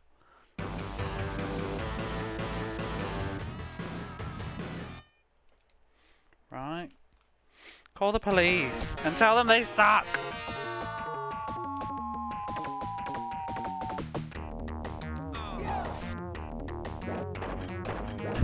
I don't even know which one that was. Was it Call the Police?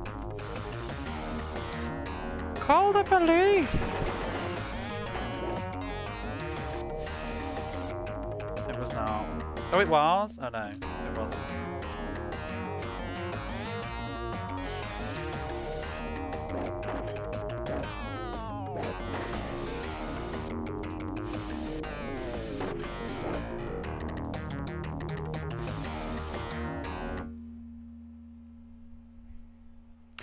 We don't need that moral high ground energy, Apoline.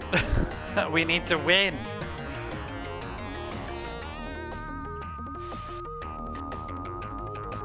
By any means necessary.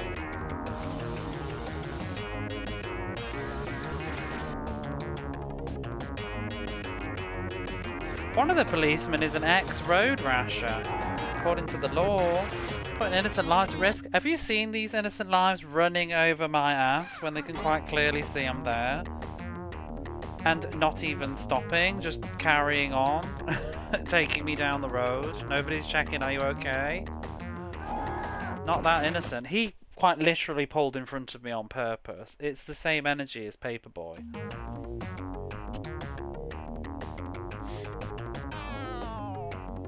Park up the bike and stay home. Yeah, just do something else. Try and win a knitting competition instead. You absolute vandal. What is the insurance premium from? I don't. They're probably banned. Oh,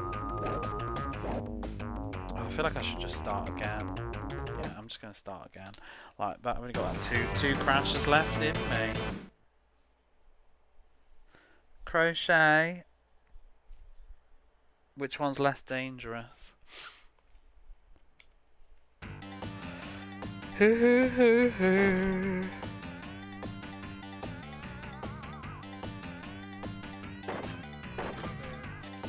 leave it for the stage.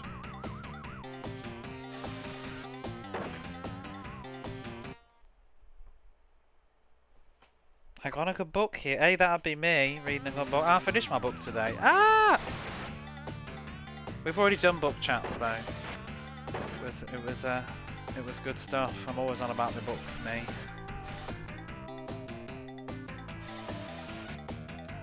You missed it. I'm sure you're devastated. It was a good book though. I'm not even reading that comment. I am! Asterisks make it so much more believable.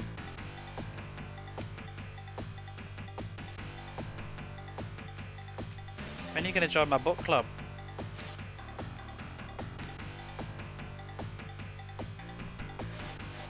I think tomorrow I'll be reading my book club book.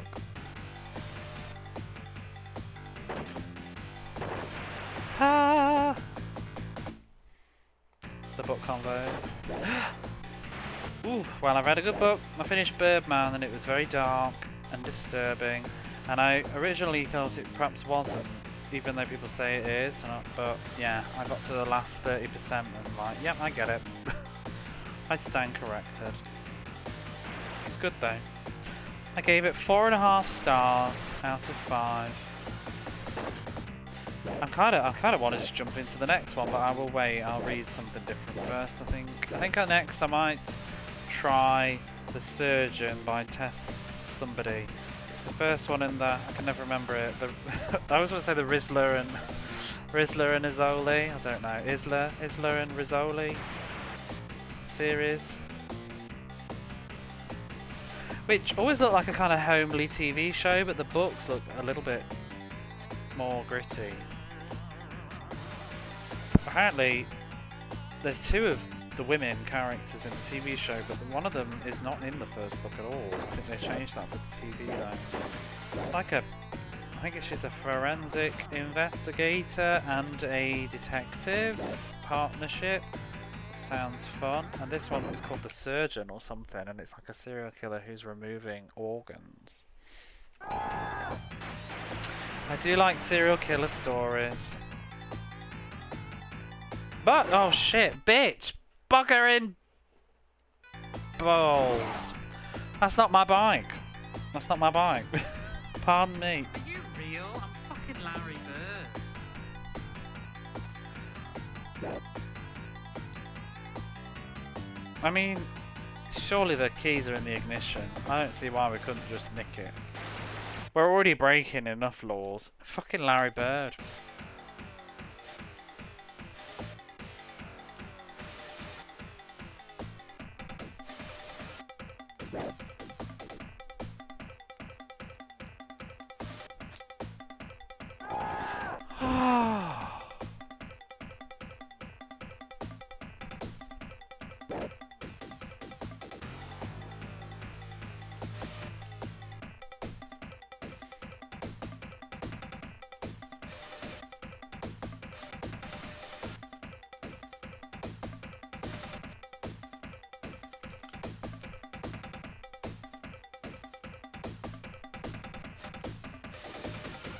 This bit of music just goes so hard.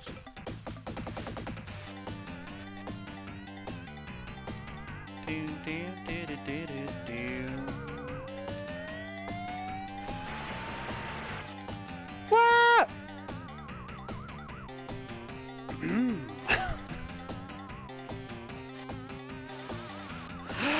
Tits McGee.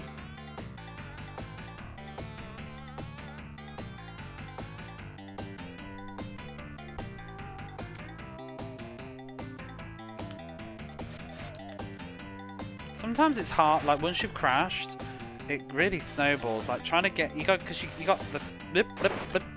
Like, ugh, you just, the speed feels all over the place. You haven't got like the momentum going, so you kind of just fly all over the place. Bow.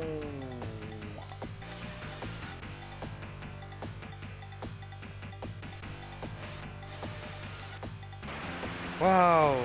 Is that Natasha? Girl, you okay?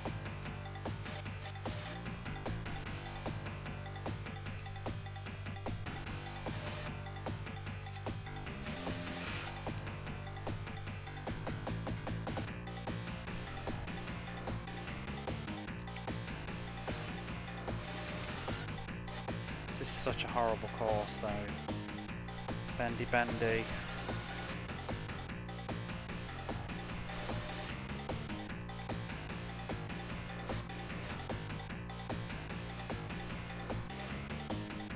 Oh, whatever.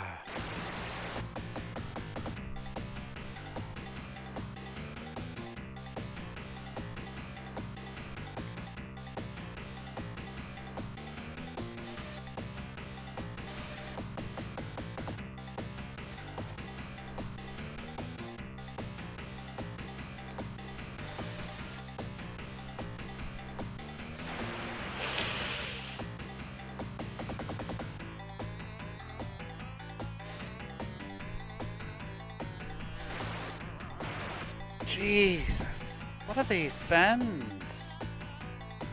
Not even an S, it's like a fucking Z.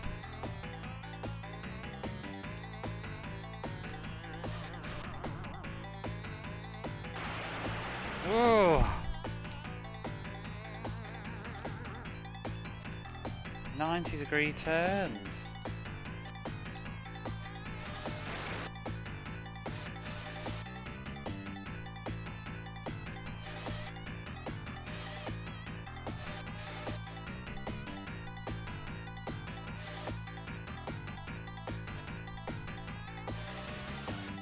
This is gonna be the hardest course, I think, to finish. This bit, this new additional zigzaggedy ending bit that they've plonked in on this level is gonna continue into the next level. Oh my god. Trying to get 4th place on this is gonna suck. I can't, I'm petrified to even put the accelerator on. Jesus.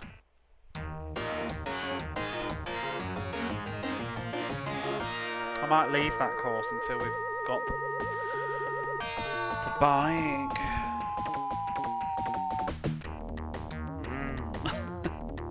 Mr. Lover Lover.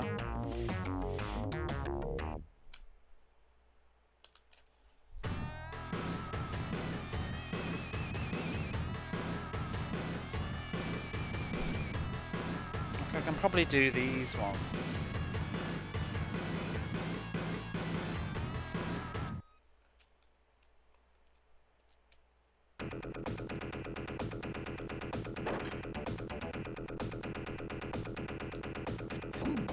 Ooh.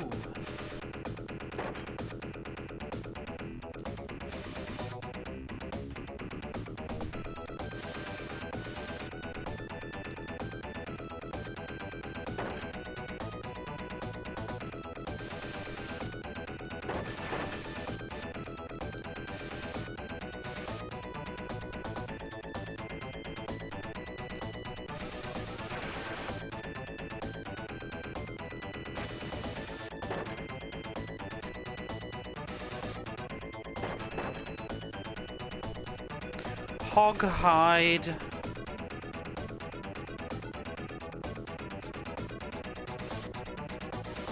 Hog in my hide.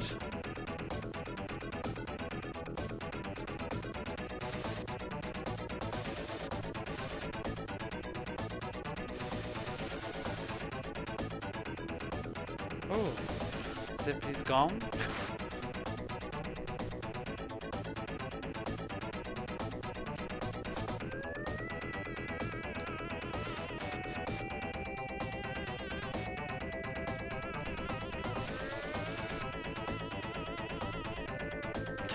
Ooh.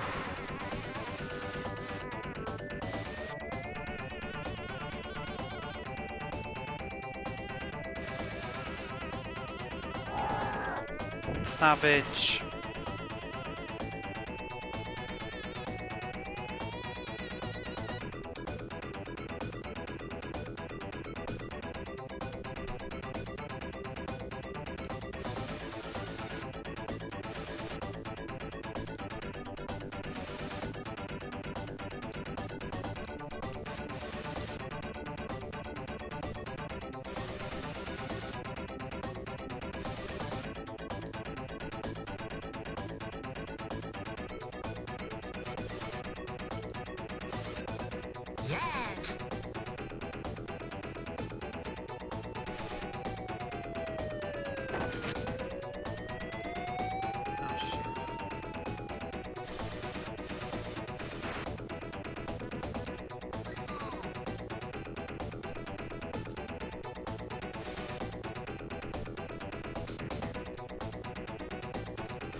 Crikey. Woo!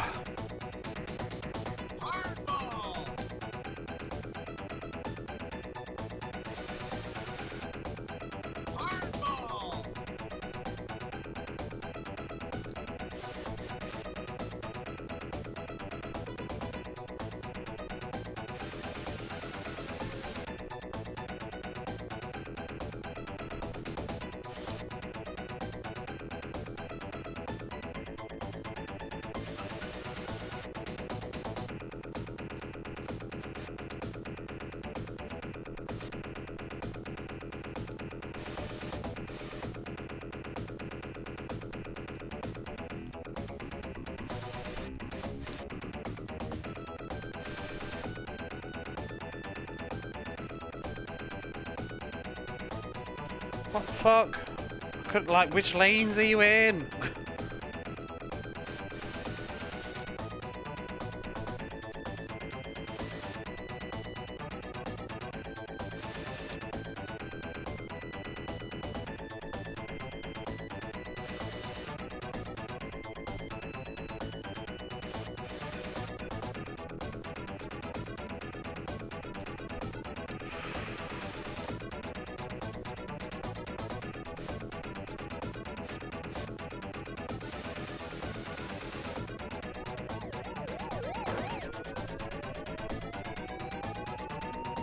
Seriously, Japan, we're gonna do an earthquake right now. Please.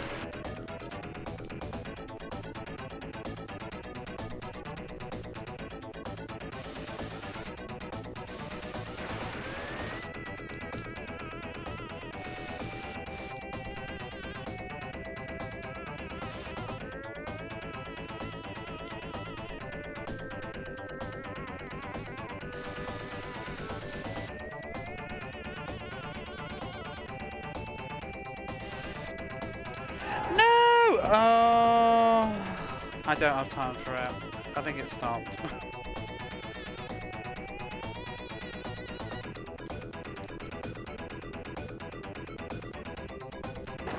Oh, you goose bag.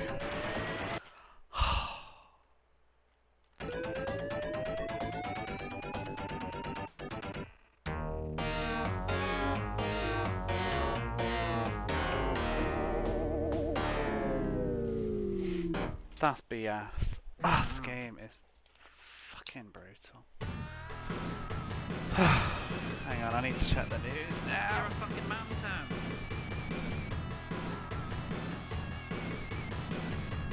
This game is fucking toxic. Cannot make this fucking game on.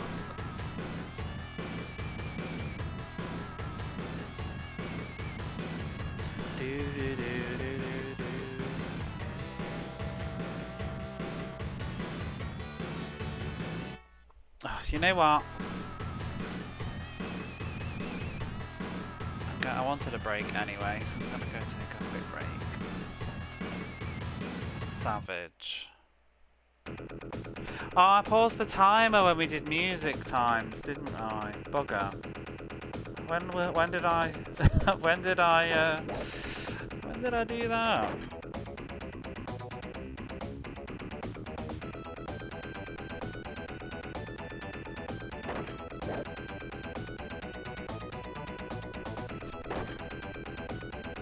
How long ago did we listen to John Madden?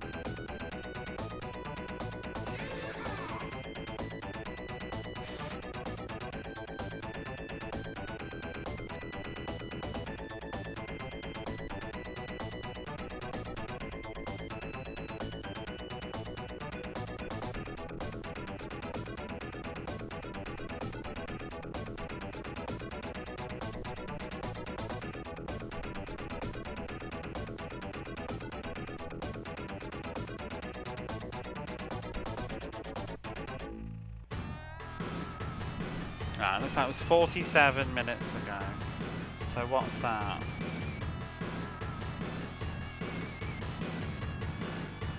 $14 hours, 45 minutes?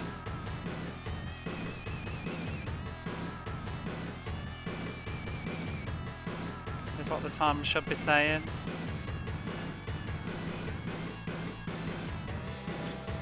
Alright, but I'm going to be right back. I'll leave you with some clip. Break. Box.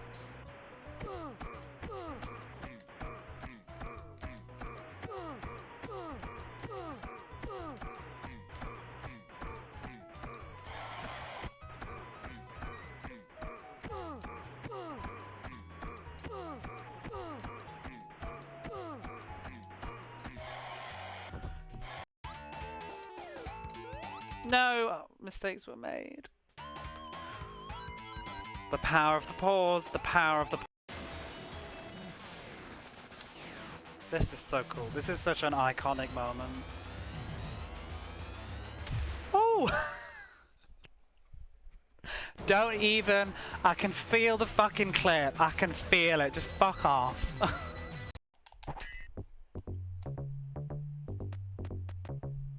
Ta-da!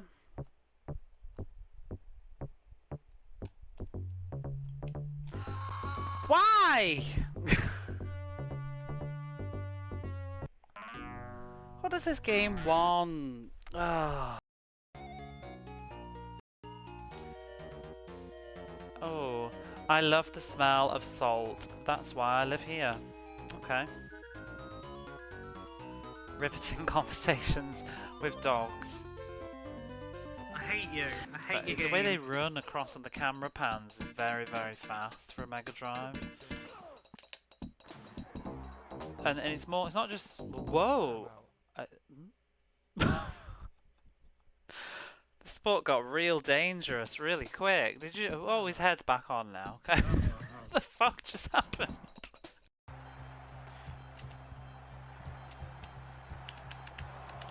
Woohoo! This game is is fucking bonkers. This is my favourite FIFA yet. You can't get it in the goal with your foot, just take it in with your head. It's realism. He ain't going to the World Cup, he's going to the hospital. Boom! That goalkeeper is devastating. Linda advertises off-brand toothpaste. She does. She knocks on your door, hoping for another sale. She's got that fake smile about her. Oh my goodness. And then she goes home and takes off her heels, sits in the living room and just stares at the boxes of toothpaste all in the corner of her living room and sighs. Why didn't I listen to my mom? Mum always told me these pyramid schemes were a bad idea.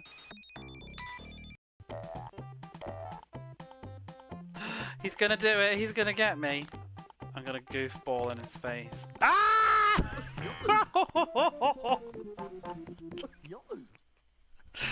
God damn it!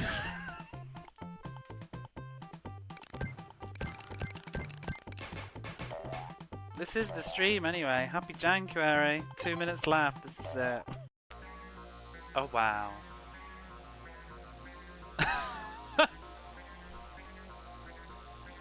Wow. This is a screenshot. Especially with this music. The Pugsy life.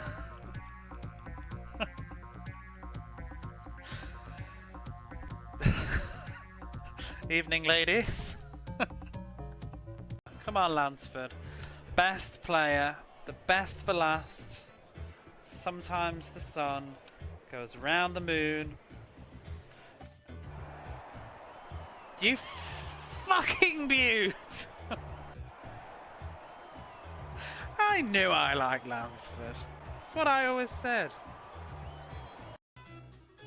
That should be it. Done. Nice and easy. I wonder if there's any secrets in this level, because those rats go up awfully high.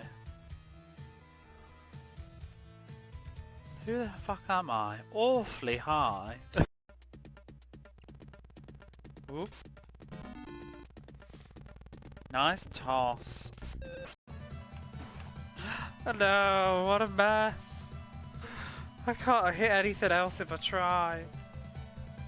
Oh, come on. Just let me have it. Where's the exit? Oh, what the fuck? It's there! Coast! Coast!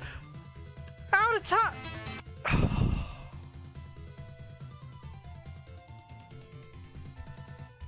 Denied.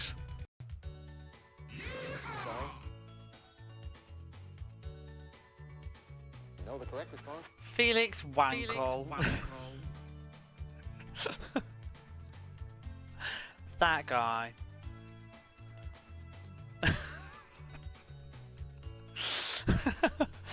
Don't with the piss myself laughing.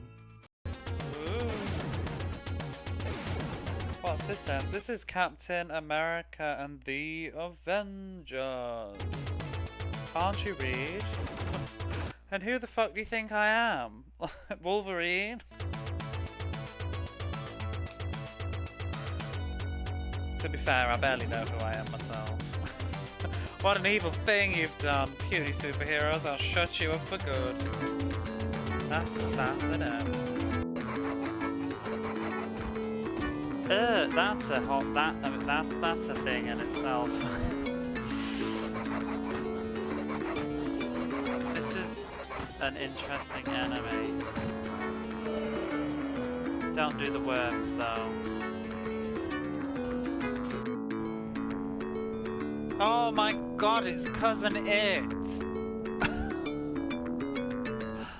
He's real! Me.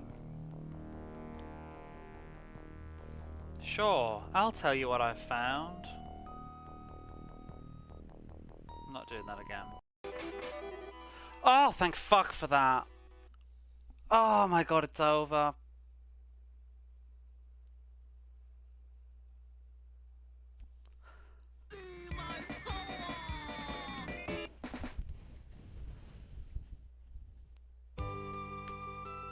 It is done. I did it. A lifetime achievement. I finally finished this game. You'd have endless fun eating babies. Oh fuck. I only want... I just wanted to close the menu.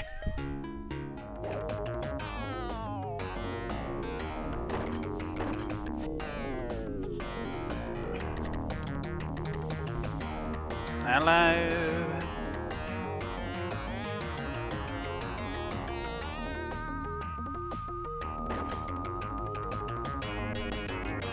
Thank you for the sub, Techie, Rob, and Sadie. And thank you for starting a hype train, yeah, while I'm in the kitchen eating. Very hyped for those clips. Maybe, arguably, the clips are better than my actual stream. Okay. I got peckish. I get hangry playing this game.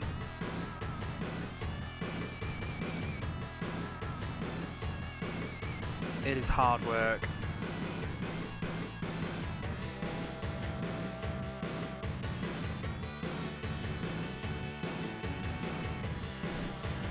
I'm trying to be ever so good about just not eating shit though. So, have a bowl of cereal. Oh, Techie Rob, thanks for the gift to Abby Jams. How are you anyway? I've had you on lurk most days, but I've just kind of been reading books. I saw you were playing Thundercats earlier. That game looked very familiar. I don't know whether I played that at somebody's house once. Was there a Thundercats game on the 64?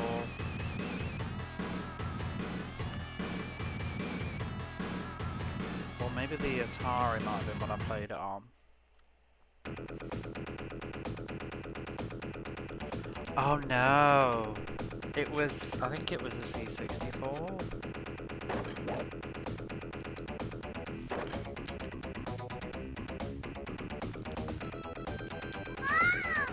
I had a Thundercat sword when I was a kid.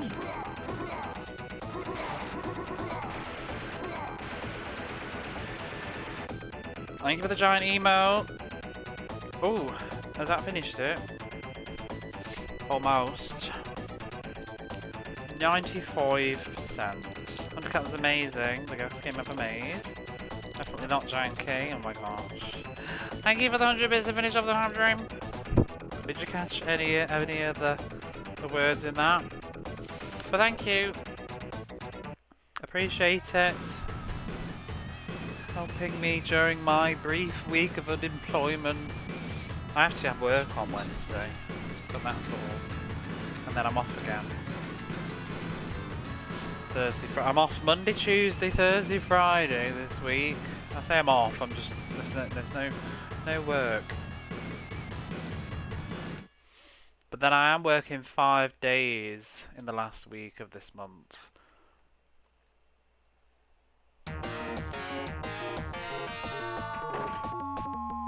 So there is that.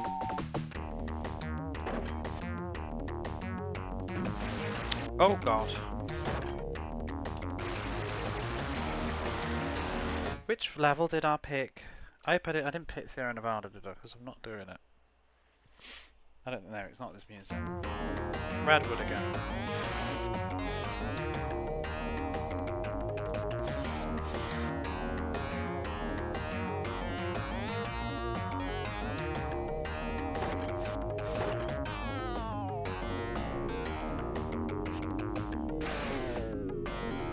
Do you know what, I'm really mad though?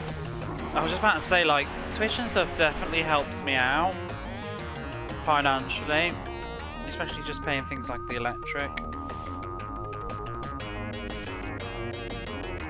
But do you know what I did this month? I'm so fucking mad at myself. I don't know how it works everywhere else, but I missed my deadline to pay my electricity bill. Yeah, well, it costs money. It costs money to run. But yeah, I had it in my bag and I forgot to pay. I thought I had paid it, and I was like, it was yesterday or the day before, and I was just going through my bag to get something for my bank, and then I pulled out this bill and was like, oh shit. But then I thought, okay, I'll just pay it now, and I looked at the date and it was like due yesterday, and I'm like, oh no. So that means I have to pay a 10% fine now.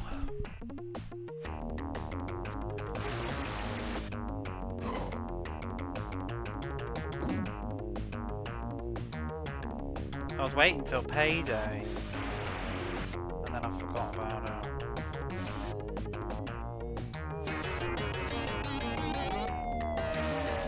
Because I have so many, but I had to do my city tax as well this month, which was a lot of money. So that's 10%. My bill was like 11,000-ish, so that's like 1,100 is going to be tapped onto my next month. Which sucks. And then, oops, I'm also mad that I lost my Final Fantasy 14 house, but I still paid to go in and check. I always do it as a prepaid thing for that though. So I would like top it up. I would basically try and stretch it. This is what bit me in the ass. I was trying to leave it to the very last minute, so I would pay to renew my membership, to log on to renew my house, and then I would wait until the end of my month or whatever, log back in again to reactivate my house deadline, and then I would just let it expire, and then I would wait until I get the notification to say that my house is going to expire, and then I would then pay more credit and log back in like just before. But I got busy yesterday, so I went out for a meal with my friend for my birthday, belated, and then I just forgot, because I always thought it was August the 9th was the deadline, so I just forgot about it and I thought, oh, I'll do it tomorrow. And then I ended stream last night after playing Road Rash, and it was 3 AM, 3:30, I think I ended stream. And then I thought, oh, I should do that. And then I realised that the deadline was the 9th of August at 1 AM. What kind of a deadline is that? 1 AM on the day. Just say the day before. 1 AM, 9th of August JST. So I missed my house by like 3 hours. I also then had to wait for an update to download. The best world overall. Well, but it should be a time going off me and my logging in or whatever. So fuck the world. Goodbye house. Yeah, it's gone. Thank you for that hype train. Thank you for the subs and the bits.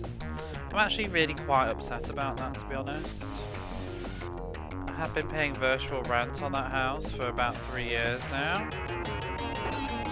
It wasn't always like that though, because when the COVID was going on, they stopped the auto demolition out of sympathy, and so that's when I got comfortable with it. But then when they brought it back, it became a pain in the arse to have to keep doing it. They may be able to recover it. No. They've already sold the spot to somebody else now.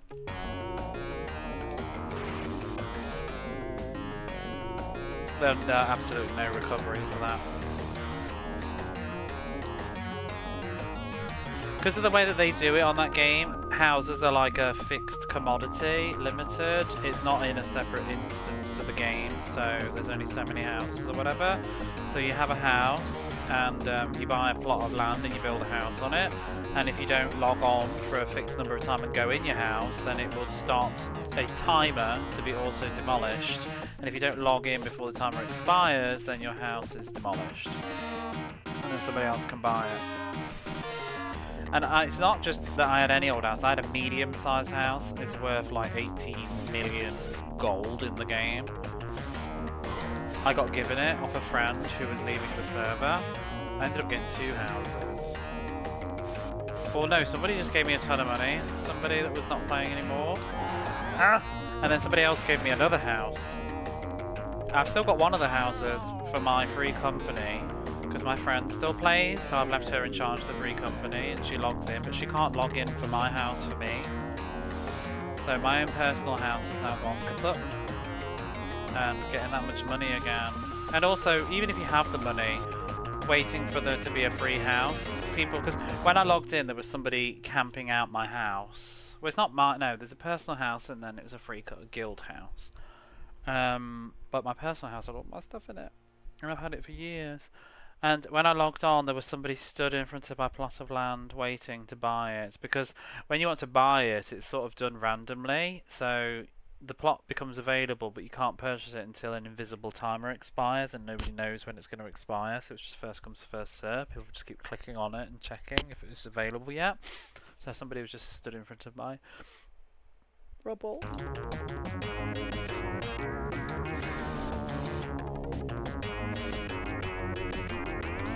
It's kind of sad really though, because now it's really sort of a nail in the coffin where I don't see myself going back to the game for a long time now.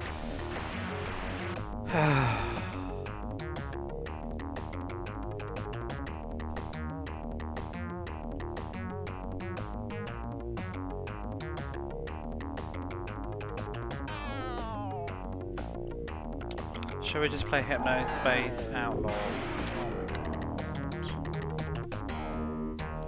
It's just exhausting, this is. Just the same old shit.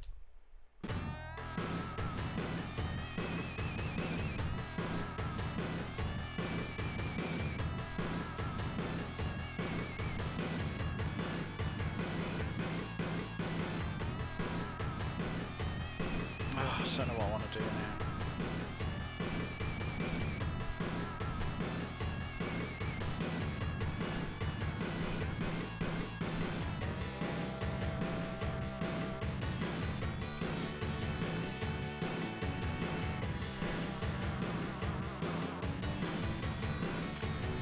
Hey Sadie. Didn't you tell me about Hypnospace Outlaw years ago? Should we do that? I'm kinda needing to just chill out. Road Rash is annoying.